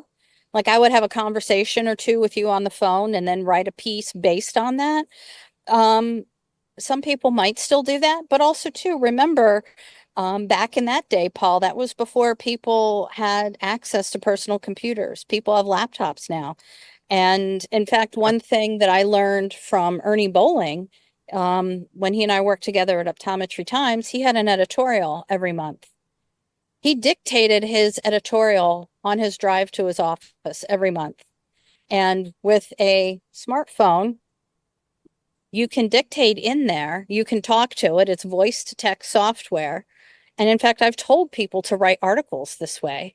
Just get something down on paper. Just talk to your computer or your phone, email it to yourself and put it in a Word document and edit it. It's a quick and easy way to quote unquote write something, because sometimes a blank Word document is very intimidating to people. So you have all the content there. You just need to spit it out and get it on the page. Back in the day, you didn't have that technology. You had to type it. And Gretchen, to add on, I'm the AI maven at this point, and you could take that crappy written thing that Paul wrote and put it into 4 or 5 different language models and produce a very nice article with perfect grammar, etc. in this day and age. Well, that is a problem, that people are using AI to create content. They're also using it not just for print, but for artwork. So for example, I was at an expo a couple of weeks ago with my daughter, and there were some artists there, and one of them made a point of saying all of my artwork I create myself. It is not AI generated, because you can tell AI to create a logo or to create an image or a chart or whatever. And So that's Gretchen, hard. actually, one of the funniest things about when you do something long enough, it's funny how history is in like a circle. Places like ODwire, a lot of times it's been running for 20 years, but it's become a place where AI is not, it's not there, it's not present, it's not allowed, right? Because it's all humans and you vet everyone in. It's one of the very few spaces left where there is no AI. And I almost wonder if it's going to become like steel was before World War II, right? Steel that was made before World War II is considered precious now because it's not contaminated by radioactive particles. Any new steel that you get is contaminated. So there's a limited supply in the world of steel that was made before World War II. And I almost wonder if sites like ODwire are going to be like that, right? It's before the AI contamination happened, and it's one of the few places left. Well, how But you many? make a good point, Steve, that that does make a difference. And I have the feeling that journalism is going to look very different in the future. And it doesn't affect just industry publishing for us, but think about major news outlets who are covering important things like a school shooting in Georgia or our upcoming election or the Paralympics that just happened. I mean, all that's newsworthy information. And when AI gets involved, yeah, I mean, who knows? I mean, not everybody is going to use their powers for good. And I just think that we as a society are not, I mean, I am not anti-technology or AI by any means. I'm just saying that we need to beware of unintended consequences. I was reading an article as part of my research for my lecture for next year, and one of them was a college professor had one set of students generate a subject only with AI, and the second set generated it with AI, and then they edited it themselves afterwards. It was blind to the professor which platform they used. The people that used AI and then edited it afterwards to make it better got significantly better grades than just the AI people. So there Oh you go. It yeah, could be I used mean, as a tool. absolutely. You need to edit it a bit because I mean, it's a machine and the data goes in there is only that comes out is only as the data that you put in there. And but I'm sure again in 2 years and 5 years it might be very different because the more that people use it and dump information into it, it's going to learn. And No, then see, we I all need to think be I think it's careful. I think it's the Skynet, opposite. Skynet. No, I think AI has actually reached its peak, in my opinion, and it's only downhill from here. The bubble's going to burst because Really? 100%. Because first of all, it's taking more and more computing power to actually process and create new models. They're running out of data to work with, right? And the contamination problem is now also becoming huge, right? Because you're having AIs that are now accidentally ingesting AI data, right? So Oh, these right. large So it'll be companies, corrupt. are running out of places to have decent training data sets. And there's only 3 or 4 companies that are large enough that are still able to create these models. And I just think that in the next couple of years, you're going to, I mean, this is like blockchain all over again, right? Fields like this attract con men and hucksters like flies to crap, right? And so it was blockchain before. They all moved over to AI. It was what, the metaverse for 5 seconds, right? That's going to be a thing. It's just, it's the tech hype cycle again. And I just think 2 years from now, I mean, AI is generally useful in small, spots, right? Like the non-generative AI, like the kinds of things you see built into OCTs, right? Where the problem space is very well defined. Machine learning does really well. But this hype that you're seeing about generative AI, I have a feeling, if I had to make a prediction, that 2 years from now, people are just going to be like, what were we thinking? Like, this is ridiculous. It's You're going right, to I be hope though. you're overthrown by right. now. You're right, Adam. In the small areas like OCTs or retinal imaging, the more data that gets in, thousands and thousands of pictures, where the Yep. ophthalmologist, optometrist tells it what it is, the more data that's in there, the better the AI would be at determining Right. diagnosis. But that's a very small platform. Right, and it doesn't get corrupted by ingesting other AI data, right? Like, so for instance, Visionics is sitting on a gold mine, and I'm sure they realize it, right? Because every single one of their OCTs is network connected. And, you know, every single time somebody takes an OCT, they're improving the data set that can be used. So I think for a lot of this imaging, this is a really good use of machine learning. But a lot of the generative AI stuff that you're seeing, I think that's a bubble that's ripe to burst. That you may have the answer to. How many independent optometric publications remain that are independently owned like ours? How do you define independently owned? Well, for example, Jobson. Jobson is not independent. It's owned by another company, I assume. Yes, they WebMD. are owned by WebMD. Okay. And who owns WebMD? WebMD. Yeah. They're a large company. So the issue is how many companies are like ours? We're just a couple of guys and girls. That's it, as far as I know. Yeah. We're it. It depends on, but do you consider this a publication? Because now we're getting granular and we have to define terms. So if you are a publication, we are not.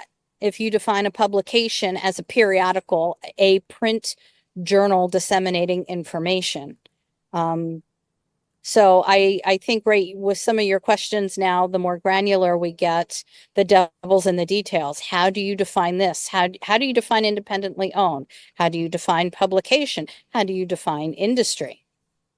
Okay, but I think when you can make a decision on a, very quickly by talking to 3 or 4 people, and the decision can be made, or you're independent. Once you have to go through a board, and once you have to go through channels with superiors, you're not independent. You have to go back to corporate. Well, it depends. It depends on the decision. Not every decision needs to go through a board. Not every decision needs to go through corporate. I know I'm sounding like a lawyer and I don't mean to, but I think you need to better define your question. So I think if I had to answer you, Dad, at least in this space, there are very few.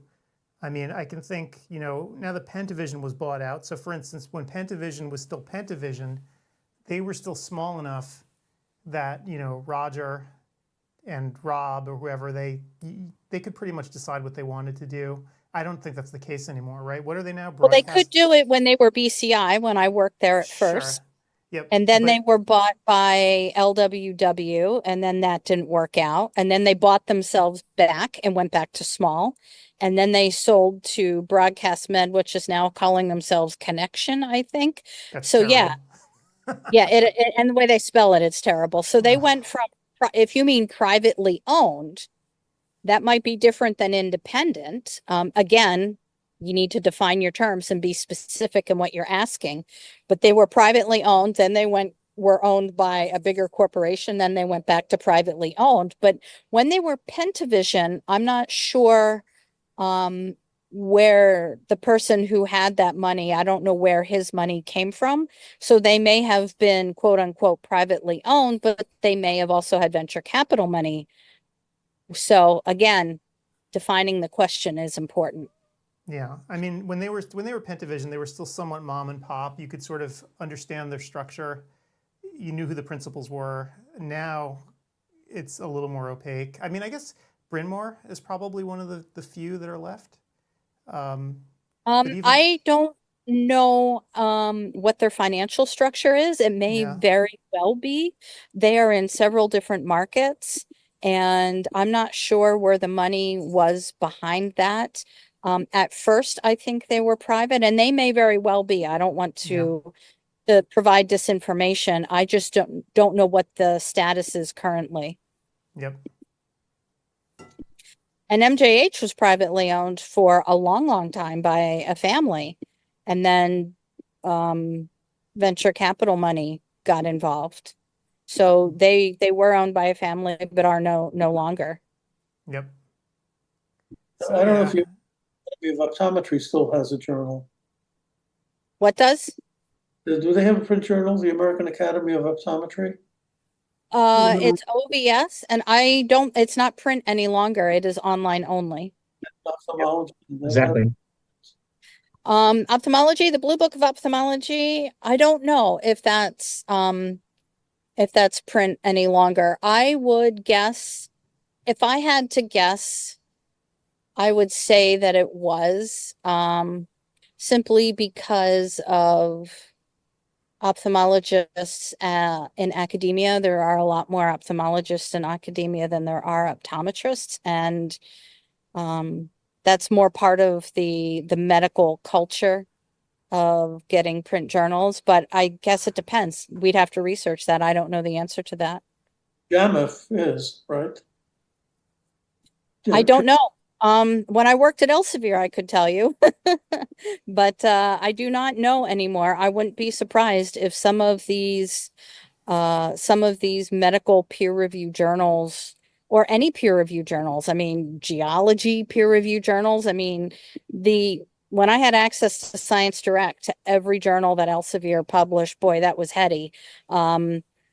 And some of them are very small and esoteric that I'm sure have gone digital only simply for financial reasons. And also, too, let's be clear, having a bigger corporation behind you is not always a bad thing, because it gives you more capital and it gives you more resources to better do your job. So, for example, there are times in different publications where I worked, I wasn't able to go to as many meetings as I wanted to make connections, to continue to build relationships, to hear classes in person, to meet with doctors in industry for financial reasons.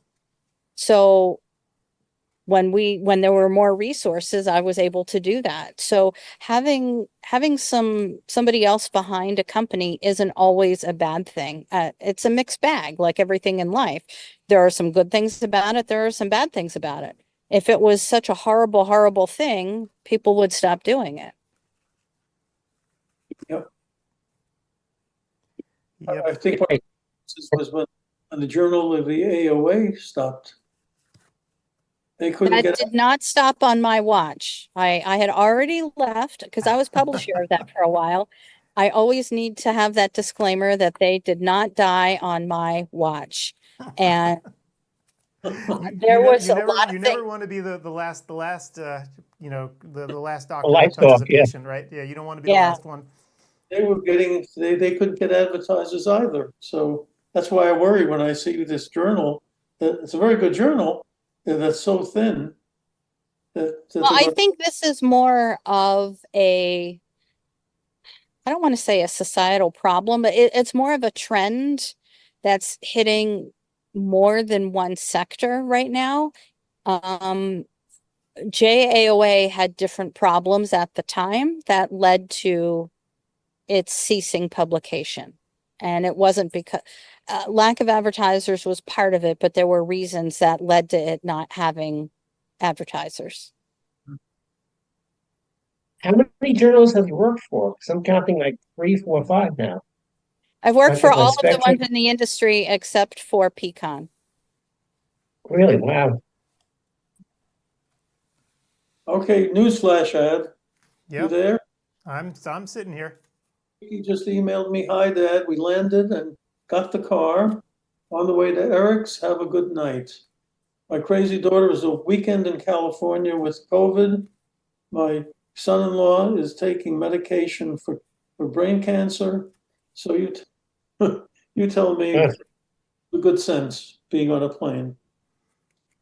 So there you Well, what are you gonna Well, do? There's 70,000 people watching the Eagles. So Yeah, I should check the score. Heather is our only poor person still hanging out, and she had commented she was folding laundry, and she There you can come.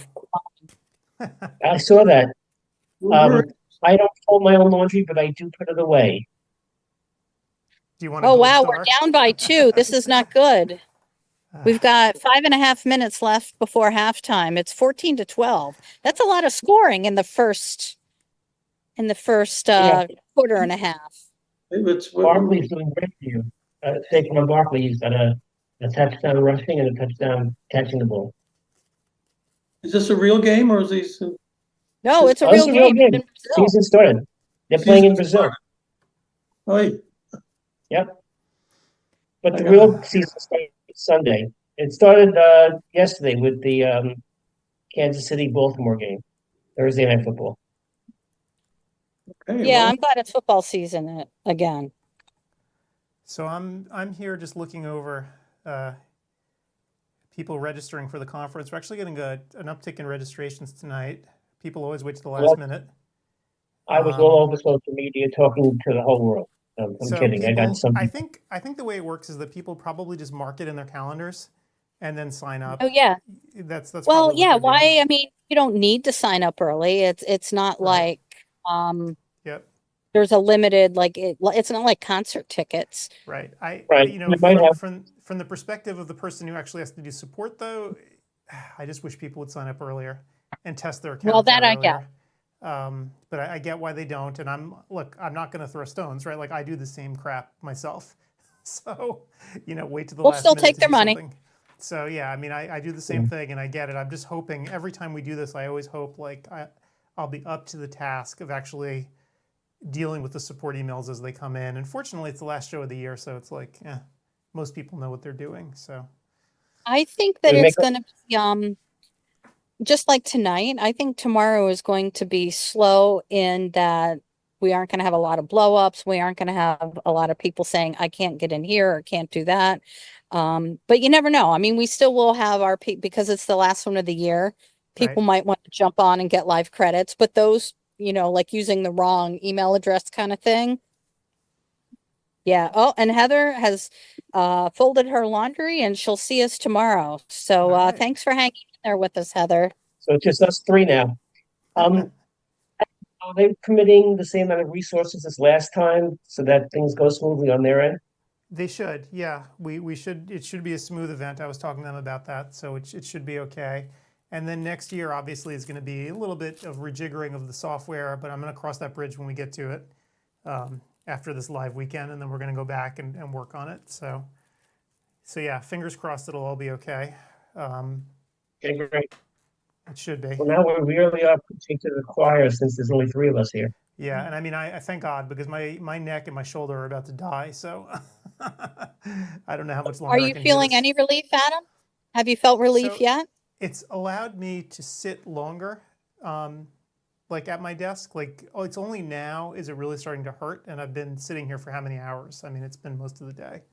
It's So I been a guess- very long day. So it's for even if we did have other people here, it's time to wrap up just because it's a long weekend for you and you need to go assume another position. probably not a terrible idea. no, it's good. Yeah, I mean, Well, if we you had guys, some people on. We had a good conversation. We were here for an hour and a half. So yeah, I think that could probably do it. I could run a video or something if we're not here and just sit by the chat window. I Don't left, do it.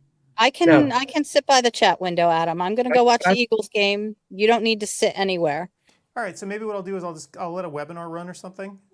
Just we'll have something in the video window, and if you just want to answer people by chat, we could do that. We can just kill the Zoom. Hey, I will right. see y'all tomorrow morning, and don't forget I will be a little late because it's farmers market day. I will be- Understood. I will be there at 9:14. okay, All right, see you guys there. Bye. See ya. bye.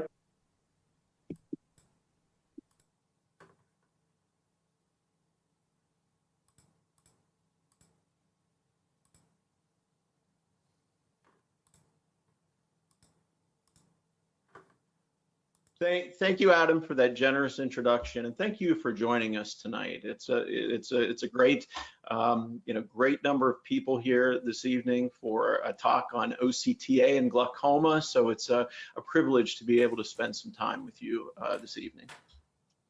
So there are a lot of ways to reach out to me if you want to continue the discussion. All of my slides tonight are found on MikeSimber.com. So if you have any questions about the slides or you want to dig in a little deeper, then feel free to access those. Send me an email, reach out to me through all the different various media, social media sources, and I'm always happy to engage and carry on the discussion.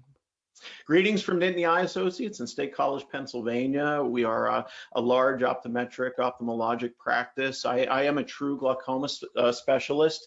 I've been in optometry probably 27 years, and for about 20 of those, I was a primary care optometrist with an interest in glaucoma, and I still do quite a bit of primary care, but I do have a true glaucoma subspecialty. So where I'm coming from tonight is that type of experience in deep with glaucoma, and I've been using OCTA for probably 5 years, maybe 6. And so I'm really excited to be able to share some of my experiences with you tonight.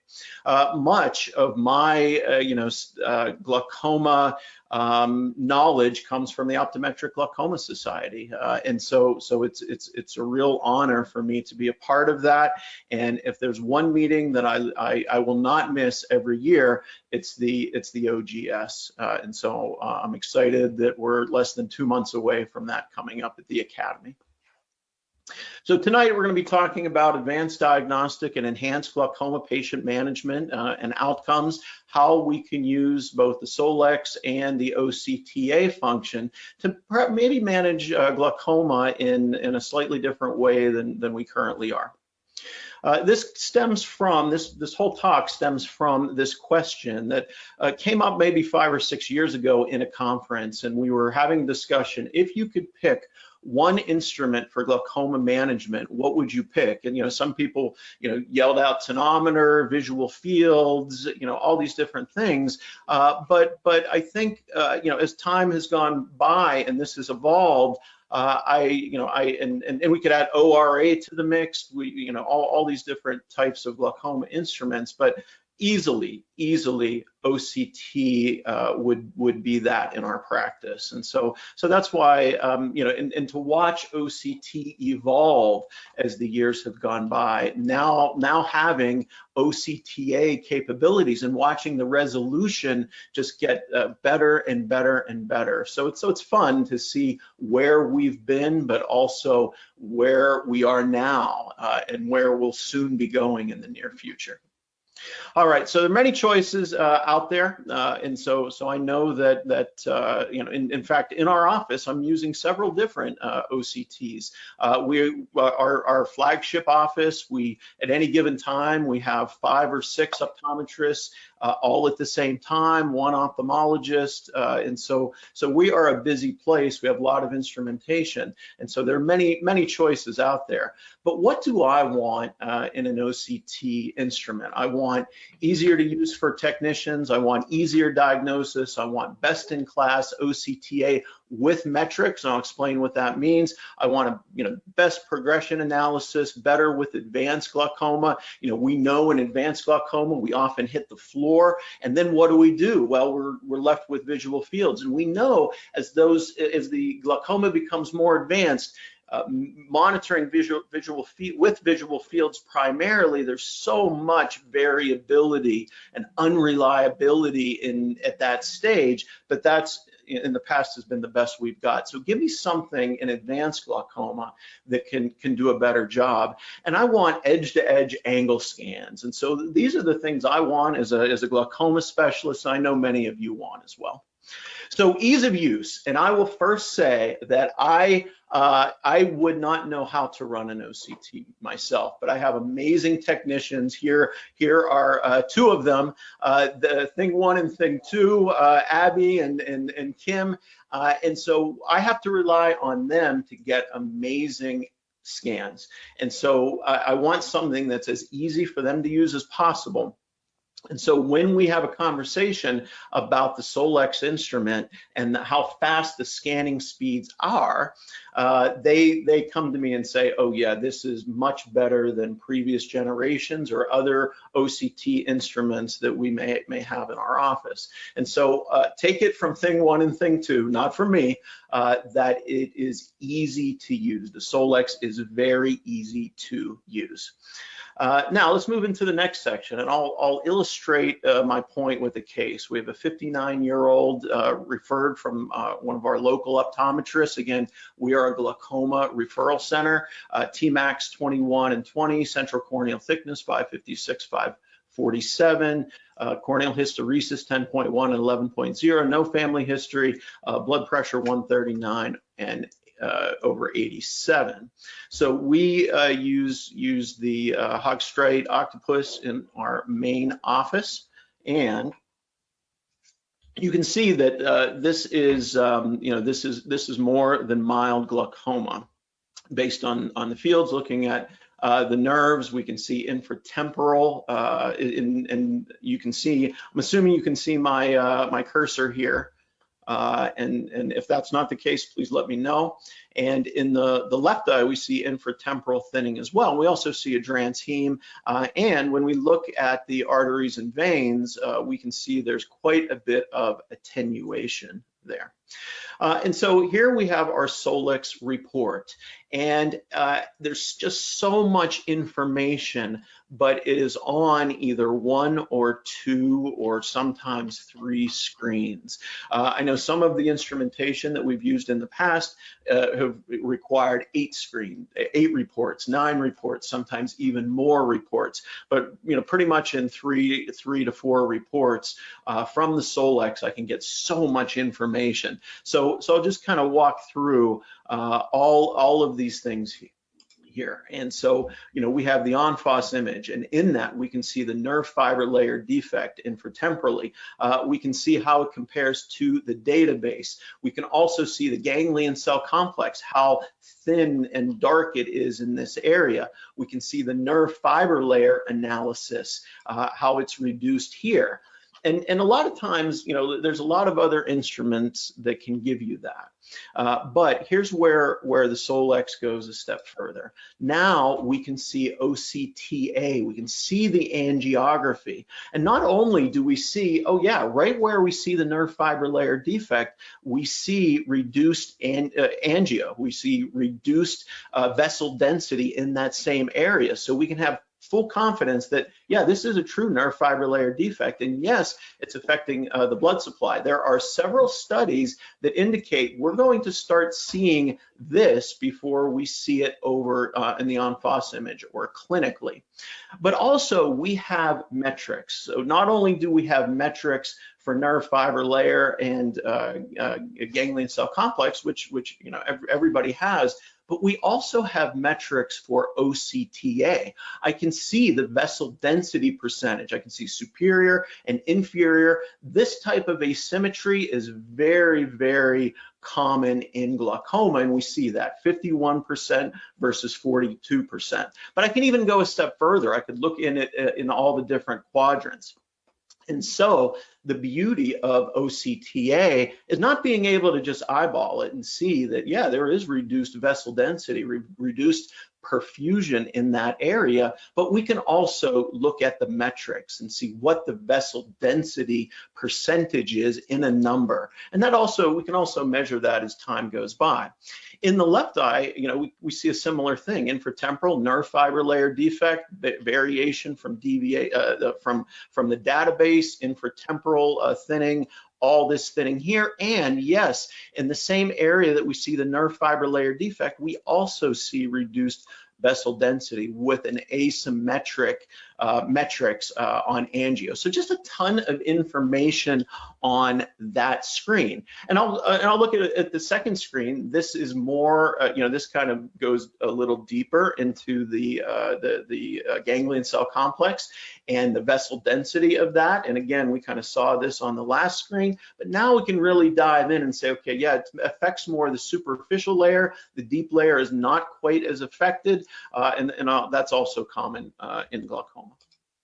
All right, so, with some of the other, units that you're using, you can really get OCT report overload. I know I've been a victim of that in the past, but having the Solex reporting gives me a lot of information on very few reports, and I really appreciate that. So in this patient, we're going to, confirm the diagnosis, moderate stage open angle glaucoma, and I will say that we also differentiated open angle versus closed based on our angle scans, but I'm going to illustrate that a little deeper into our talk this evening. We're also going to make the diagnosis of hypertensive retinopathy, not diagnosed nearly enough by our colleagues, and we're going to perform SLT through the Glaucoma Institute in our practice and control this glaucoma that way.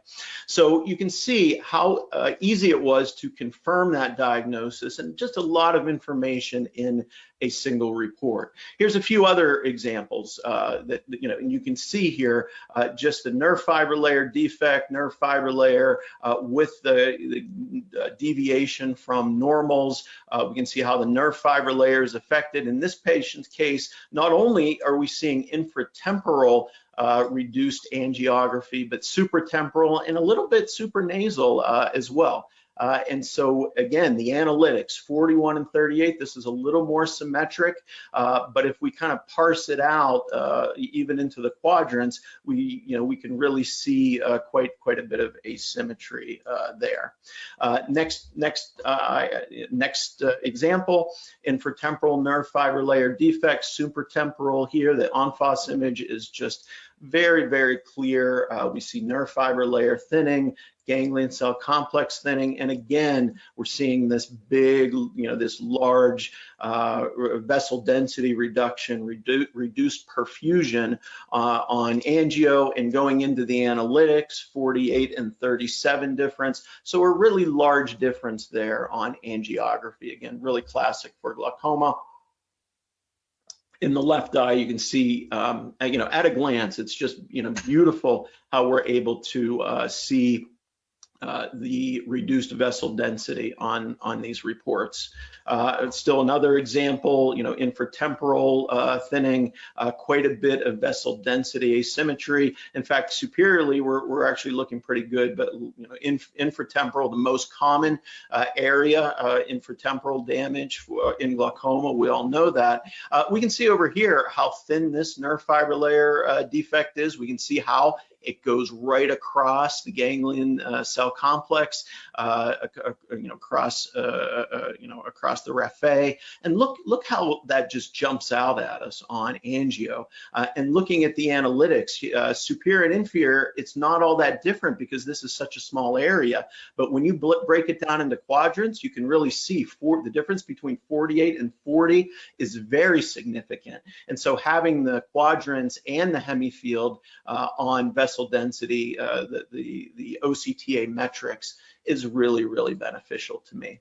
So give me best in class OCTA and give me the metrics. I don't just want to look at the picture. I love the pictures and I use them all the time in my management, but I also want to see the metrics. And that's really what, unique with the Solex from Visionix. OCTA in general, I borrowed this slide from Austin Livereth, and he, he's with optometric management and an optometrist who just writes amazing articles, great lecture. But I borrowed this slide from him, and he kind of said, when OCTA came out, we're really good in the glaucoma space, in optometry and ophthalmology at looking at the tree. We can look at what we can obviously see, but are we as good looking a little deeper at the root system in some of these blood vessels? And we're seeing things deeper that are really, really meaningful in glaucoma. In the same way that a lot of times a tree is going to look great, but if you start digging and look at the root system, you're going to see disease sometimes here before you're going to see it here. And I would contend that in glaucoma, it's a very similar thing. So now I understand your skepticism. You know, Spock had a lot of skepticism. And so I hear this over and over again, you know, in the exhibit halls or in lectures when we talk about glaucoma and OCTA. I'm really skeptical about it in the management of glaucoma. And I'll hear things like, yeah, the research doesn't really bear it out, or we're not really sure what to do with the information, or we're not really sure how to use it. And so the thing I would, I would contend is, what does the American Academy of Ophthalmology have to say about OCTA? And this was a study that came out in 2021, all right? So 3 years ago, this came out. And I'm going to be very fair in my assessment. Of course, this talk is sponsored by Visionics, and I appreciate their willingness to bring, you know, content like this to you. But I want to be very fair in my analysis. So I'm going to talk about the AAO report, both the good, the bad, and the ugly. So the good is this. Here's their conclusions from the study that I just referenced. And again, if you want to go back and access the study, or you forget where the reference was, go to my website, look in the slides, and everything is there, so you can kind of read up on your own and dig in a little deeper. But their conclusions back in 2021 is OCTA angiography can detect changes on OCTA with suspected glaucoma, pre-parametric glaucoma, and parametric glaucoma. You know, we know with parametric glaucoma that there's a lot of damage, and a lot of the examples I showed you had a lot of damage but I use those for illustrative purposes. But in both pre-parametric and suspected glaucoma, OCTA, based on their report, said that OCTA is useful. The degree of vessel density loss correlates significantly with severity. So degree and severity, those two things, OCTA can really kind of tease out. We're learning more about choroidal or deep layer microvascular dropout. Choroidal microvascular dropout is associated with glaucoma damage.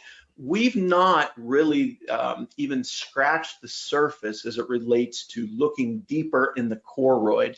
I know we're going to be doing a talk at the Academy this year looking at the deeper layers, including the choroid and the lamina.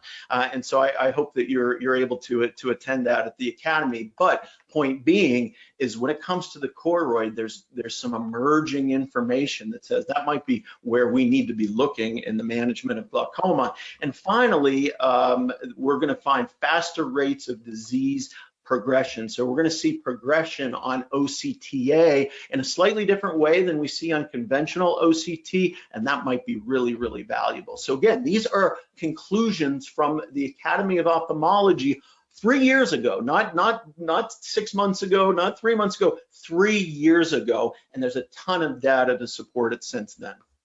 Now, again, to be fair, what is the bad? And their conclusion was that there were a whole lot of studies that OCTA, said OCTA is really, really important from differentiating glaucomatous from healthy eyes. But there were some studies found that structural OCT measurements perform better. Why? Why is that? Well, the reason, and this is really, the ugly, and, we're referencing one of the best Westerns of all time. But the ugly part of OCTA is artifacts and image quality. There's so much data being gathered when it comes to OCTA, much more than conventional OCT. And so that's why first generation devices struggled a little bit, and current continue to struggle. But the Solex is not a first generation OCTA instrument. I would consider it more of a second generation. So a lot of the issues with artifacts and image quality go away with the Solex. And there's not any other companies that could say that at this stage. But so to be fair, artifacts and image quality are a concern with OCTA, but much less of a concern with the Solex. Lack of longitudinal data, it's a newer technology. It's not new technology, but it's newer technology, and so we don't have quite as much longitudinal data at this point. So I hope that that was, you know, kind of a fair assessment of a summary. And again, this is from the AAO. And again, this was 3 years ago, and there's a ton of data that supports their conclusions from that study. Here's a study by Weinreb's group from 2022 that said OCTA may be more helpful than OCT in determining fast progressors. This is one of those studies that really builds on the AAO's conclusion, and they said the association was stronger for the OCTA model than for the OCT model, and I've got some cases that will help illustrate that.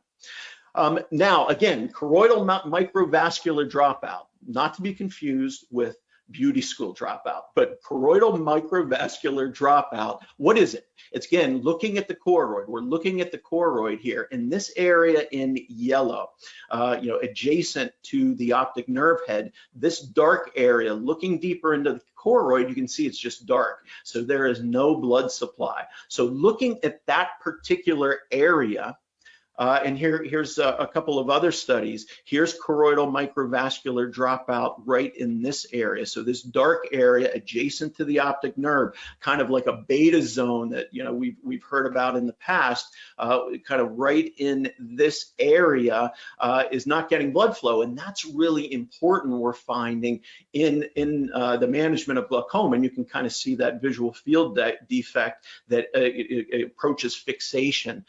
Very, very concerning in terms of that particular patient.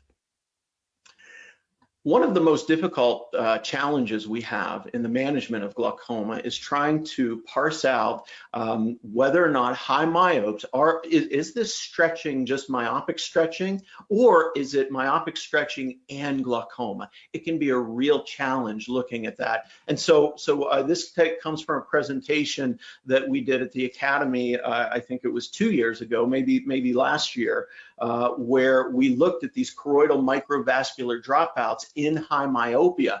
And this was a study from 2000 that found they had, you know, two groups of patients who were myopic with no glaucoma and patients who were myopic with glaucoma, and they found microvascular dropouts. This would be an example, you know, kind of here and here in almost 100% of those eyes, 100% of those eyes. So they would contend, based on that study and several studies since, that choroidal microvascular dropout is a great way of distinguishing glaucoma in these high myopes, which again can be a huge, huge challenge. So Captain Kirk says, there is no such thing as the unknown, only things temporarily hidden. So we're just, you know, scratching the surface in our understanding of how glaucoma and OCTA kind of exist together, and how we can use OCTA to our advantage in the management of glaucoma. I have a YouTube page called ODcoder, and so I'm just going to briefly talk about the 92133 code, scanning ophthalmic imaging of the optic nerve. We know that as of today, there is no code for OCTA as it relates to glaucoma, optic nerve, or retina, 92134 as well. But, you know, what we're hearing is that there's soon, what I'm hearing is there's soon going to be an OCTA code. We don't know when, we don't know the reimbursement, but finally it seems like Medicare is getting on board with OCTA, and so that obviously is going to be an exciting thing. But looking at it as of today, 92133 in Central Pennsylvania, that is what the reimbursement is. Really important when you're doing OCT or OCTA that to do a written order and report. So important to do both an order and report. If you don't have those two things, you're not going to survive an audit. And it's a bilateral procedure. If you do it unilateral, you should do the modifier RT or LT with the 52 modifiers indicating reduced services. Kind of a newer regulation is you can do it 2 times a year for all glaucoma severities. You may remember hearing at some point that for advanced glaucoma, you can't even do OCT, nerve OCT. That has gone by the wayside now, and you can do it twice a year, whether you're a suspect or whether it's mild, moderate, or severe glaucoma. Literally hundreds of pathologies for the 92133. I put an asterisk around visual distortion of shape and size. That is one code that virtually, all these different procedure codes, diagnostic procedure codes, will be reimbursed for, and it is mutually exclusive with 92250. And so, not a great idea to bill 92250 and 92133. There are times where it may be indicated, but I think if you do it too often, you are at risk for audit. So on ODcoder, on my YouTube page, I have videos for many different procedures, and about every 2 or 3 weeks, I'll post a new video. So if you want to, follow that and get alerts when I post new videos, feel free to, to follow my ODcoder page. Now, moving into advanced glaucoma, we've talked about the importance of when you hit the floor with GCC and nerve fiber layer, how are you going to manage it? Well, currently we're going to do visual fields. Maybe we'll do a 24-2, maybe we'll do a 10-2. But very difficult, based on reproducibility. So give me something in the more advanced types of glaucoma, and that will make me happy. So how low can you go? Kind of what I'm illustrating here is that and this was a Weinreb Zangwill study in 2019, and they showed that the ganglion cell complex hits the floor at about -14 decibels on the visual field. And so we're getting into more advanced glaucomas, but nerve fiber layer hits the floor at -17. So what do you do in a -18 or a -19 patient? And how are you going to manage those? Well, again, most of the time we go to visual fields, but now with OCTA, we can go even deeper. And so parapapillary vessel density, so the vessel density around the optic nerve can go up to -19. And then the paramacular vessel density goes all the way to -25. So when you run out of room here, you still have room left to help manage advanced glaucoma, which can be a real challenge managing those by visual fields alone. To illustrate my point, here is an advanced glaucoma patient where we have hit the floor both in ganglion cell complex, you can see the floor is right here, and nerve fiber layer, the floor is right here. So it's not going to be a big benefit running OCTs, conventional OCTs on these patients. And you can kind of get a better sense of it here through this magnified view. However, now with using OCTA and the parapapillary scans and the paramacular scans, we now have a much lower floor. So we can continue with confidence, continue to scan these patients and looking for subtle changes in these patients. So we have quite a bit of room both in the parapapillary area and the paramacular area, because that floor is even lower. All right, I also want better progression. Give me better progression with these patients. And so here's an example of a patient that I've been able to watch over the last 2 years. Good stability in nerve fiber layer and ganglion cell complex. So I'm happy about that. I can also again manage this patient by looking at parapapillary OCTA and paramacular OCTA. So I feel really comfortable knowing all 4 of those parameters are nice and stable. So again, much more valuable than just traditional OCT, nerve fiber layer and ganglion cell complex. And the reason that I'm getting better progression analysis through my Solex is because of better repeatability and reproducibility. And so here's an example. On my previous version from Visionics, the Avante, the resolution was about 2.2 microns. My Solex has microns of 0.7, so really an impressive jump. And so to see progression, and these are two patients, a representation of two patients with the same amount of progression based on the repeatability and reproducibility, it's going to take me greater than 1.5 years to really see that type of progression. However, with the better resolution, I can now pick up significant progression in about half the time, in about 0.75 years. So as we get better with resolution, we're able to have better glaucoma progression, more valuable glaucoma progression. So here's a clinical example, a practical example where I was looking at this patient. This is over a year using my Avante instrument, really a great instrument. In the right eye, I'm looking at the nerve fiber layer and ganglion cell complex. My confidence intervals are not as good as I would like. With that said, it's kind of giving me a flat slope in the right eye, and in the left eye, it's also giving me a flat slope with much better confidence intervals. So I'd look at that and I would say, okay, over the course of a year, I'm not too concerned. We're going to keep this patient on the same treatment.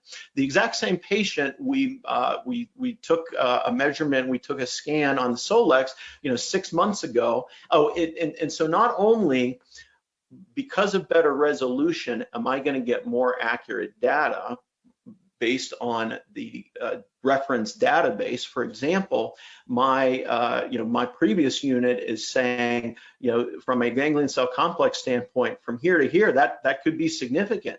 But at the follow-up visit, it's like, oh wow, okay, so maybe I don't really need to be worried about that. But yet on my Solex, this just kind of jumps right out at me, and as does this. So this looks much more suspicious to me than this does. When I also look at the vessel density difference, and I look at this, it's like, wow, yeah, no, that's definitely a nerve fiber layer defect, which we can also see on the ENFOS image. But and then if we parse it out, 32 versus 37, that's significant in terms of the vessel density asymmetry. So from just based on that alone, I'm much more suspicious, much more concerning. But again, this is over a year in the left eye, and this is based on 6 months, 6-month difference on the Solex instrument. And you could already see there is a trend over 6 months, a declining trend that's not being picked up on a year over my previous instrument. And so I want better progression analysis, and that's exactly what I'm getting here. Here's an interesting study that looked at OCTA, foveal avascular zone, and glaucoma. We know how important the foveal avascular zone is in the measure using OCTA when monitoring diabetic patients. And as they get worse as time goes by from a diabetic and retinopathy standpoint, the FAZ increases. But is there a role of FAZ in glaucoma? Weinred's group in 2022 followed a group of patients that had surgery for glaucoma, and the FAZ actually decreased. And so starting to ask ourselves, can we use FAZ in the management of glaucoma? And Weinred's group is putting out some research that says, hey, we need to pay attention to this pretty carefully. And so in this study, it showed the non-surgery group, as time goes by, there was really no change in FAZ, but glaucoma surgery alone decreased in size, and then glaucoma surgery combined with cataract surgery decreased even further. And again, these are FAZ both pre and post, and we can see this how much smaller the FAZ. We can just eyeball that in this case as well. So FAZ is something I'm really starting to pay attention to in my glaucoma patients. Here's another study that looked at OCTA macular vessel density in glaucoma, and in this particular study, also Weinred's group in 2020, that followed eyes and in glaucoma, the macular vessel density decrease in patients that had surgery over a 3-month visit. The macular vessel density decrease was faster than GCC thinning and associated with the severity of disease. I'm sorry, these patients did not have surgery. These patients were just being followed for progression, and they found macular vessel density decrease faster than GCC thinning. And so this is not to say that OCTA is superior to conventional OCT. In many ways, they're complementary to each other, and having both at your fingertips can really help out in glaucoma management. And then, is blood flow in glaucoma reversible? Is it reversible? I borrowed this slide from Drew Rickson from Memphis, who we've had a chance to work together closely over the last couple Academy meeting lectures. And what he found was, here was a study from 2018 that found that reversibility with vessel density. And patients that were treated with certain medications improved vessel density, improved perfusion. And so are we at the point now where we can more comprehensively tell a patient, once we put them on a treatment, hey, you're actually improving based on our treatment, more than just looking at pressures and hoping that we're reducing stress on the optic nerve, actually seeing true objective evidence of improvement, perfusion improvement. Now, final thing is the final point that I would like to make about the Solex is anterior segment imaging. And we all know what it's like with some of our current OCT units, where we're imaging just a small part of the angle, and that can be helpful. That can be helpful. But having edge to edge, I can't tell you how much that has enhanced my understanding of angle mechanics and iris configuration. So having the whole edge to edge and really appreciating iris configuration has been a game changer for me.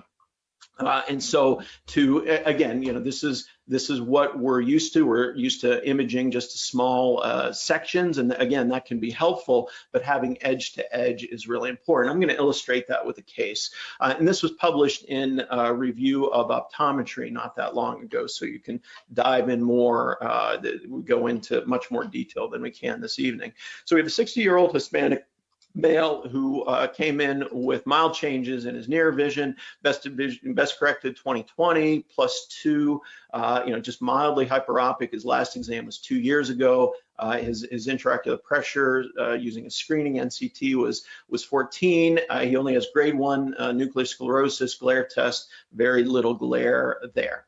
And so we look at him by Van Erich, and we find really narrow. But how narrow? So we throw him on the Solex, and we can see edge to edge, and just look at how dangerous that looks. Look at how close that is. It's amazing to me that his pressure was only 14. Like, how is that not a pressure of 60 or 70? How is he not in immediate angle closure? So we consulted with our in-house ophthalmologist, fellowship trained in glaucoma, and we said, really, we should be considering cataract surgery here. But according to the EAGLE study, these patients had glaucoma, glaucomatous optic, glaucomatous changes, glaucomatous optic neuropathy. And so this patient did not. He was completely clear of all those things. So we had a decision to make. Should we go directly to cataract surgery, or should we do a laser PI? And just because it would have taken us probably 6 to 8 weeks to get him for the cataract surgery to actually have it done, we decided to do a PI, probably that week. And so we go ahead and did a PI. Here's the baseline. Here is post LPI. And we can see what we did make an improvement. So we opened it up slightly, not as much as I would have liked, but we did open him up slightly. So then we kind of monitored him. 6 months later, he came in. He glare tested to something like 2050 or 2060 at that point. So we said at that point, hey, let's go ahead and perform cataract surgery. So we can see here baseline, post LPI with a little bit of improvement, and now post cataract surgery, and now that angle is open. And at this point, I'm not concerned about this patient anymore. This patient will not close. Gonioscopy was important through all of these different stages, but having edge-to-edge angle scans and being able to appreciate it really helped out. How many times have you had discussions with patients about the importance of an LPI, and they really have difficulty conceptualizing it. But with these angle-to-angle scans, it makes my job much easier to convince them the importance of doing LPI. Again, the 14-year ZAP study, tells us we don't really need to do as many LPIs, and I think that's true. But in those cases that we want to, like in this particular case, it really helps us convincing those patients of the need. So I'm going to kind of skip over that, and I'm going to end the lecture part of the conversation. But at this point, I am more than happy to address questions.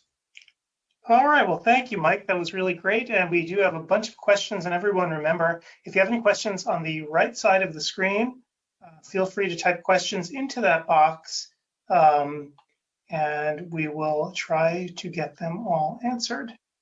And so let's see. Question here. First question, you mentioned the Avanti before. I don't know if you have time to actually do this. Can you go over the differences between the two units? Yeah, and I would say this: they both have angio, and they both are amazing glaucoma tools. Like, we used our Avanti for years, and probably, I want to say 6 or 7 years prior to our Solex, and it's a great instrument, and I'm so appreciative of it. And it was the first unit that gave me OCTA, so it really allowed me to expand into this space. But one of the weaknesses of Avanti, as it relates to OCTA, was it's not as quick as a scanning speed as Solex. Solex has a much quicker scanning speed. So for our older patients, you want to have as quick of a scanning speed as possible. And so the Solex not only scans much more quickly, so it's your technicians are much happier with you, but also the resolution difference going from roughly 2.2 microns on the Avanti to 0.7 microns on the Solex. Those are the main differences between those two. And the Solex gives me edge to edge. The Avanti did not. There are a couple other nuances that we can go into with the Solex, but basically that's the difference. Great. And I guess this was sort of a follow-up question. The workflow in your office, you've obviously had OCTA, previously, right, with the Avanti unit as well. What's it like in your office? Do you actually do the scans yourself, or do you always hand that off to a tech? Yeah, so I never do any of the scans myself. I'm not sure I could turn the instrument on, but so we have amazing techs to do all of those things. And again, they, having an instrument like the Solex, when they come to me and say, "Yo, yeah, this is significantly better than previous generations technology in terms of ease of use," then that certainly makes me happy. Right. A really good technical question here. Are there normative values for vessel density? So for example, at what value do we become concerned? And can we categorize values as early, moderate, or severe loss just based on a numerical value? Yeah, that's a very sophisticated question, and I appreciate it. So we know that with nerve fiber layer and ganglia cell complex, we have normative database. So we can look at those thicknesses and say, according to, compared to normals, is this patient that may or may have glaucoma, are they outside of those ranges with GCC and nerve fiber layer? We do not have that yet for OCTA. So we have metrics and we can see those numbers, but we can't, what I can tell you is based on my experience, I have a pretty good sense of normals and those numbers on metrics where they're going to fall out, but we don't yet have a database that we can use for vessel density. So thank you for that question. Right, and I kind of wondered, with the increased uptake of OCTA over the past, say, 3 or 4 years even, if that database will eventually become available, right? If there's going to be so much data out there, if manufacturers like Visionix can't actually produce something. Yeah, you raise a really good point, and what I would say is, like, gosh, we're talking about glaucoma and OCTA. I can talk to you for hours about the importance of OCTA in diabetes and hypertensive retinopathy and all those things. So it's so fun that we're now getting into the glaucoma space. And so my hope is that, at some point in the near future, we're going to have reference databases for OCTA. And I think as scanning speeds improve and we get more sophisticated, it's only a matter of time before we're going to be able to do that. Right. And interesting question here about resolution. And I guess I'll make it a more generic question. I don't know if you've actually been exposed to the breadth of the market of OCTA units out there, but talking about resolution, how has it changed over time, and what are you seeing? Obviously with Visionix, you have the Solix, and you know that unit intimately, but has the resolution been improving over the past few years? Yeah, I would say that based on my experience with Avante and how that is changed with the Solex, having the faster scanning speeds, I'm getting much more reliable data, much more reproducible data. And so I don't actually know the answer on whether or not the resolution has improved. But what I can tell you, practically speaking, the scans themselves have improved in a big way, going from previous generation to Solex. Right, because there's another question here actually about patient compliance, because they said they had a very old unit, one of the first generation OCTAs, which was great, but it was very difficult for the patients because the scans took, however long it was, a minute, 2 minutes, whatever it was. Yep. And so you're finding that's actually much shorter now. Yeah, so much shorter. So, probably with my previous generation OCTA, I could scan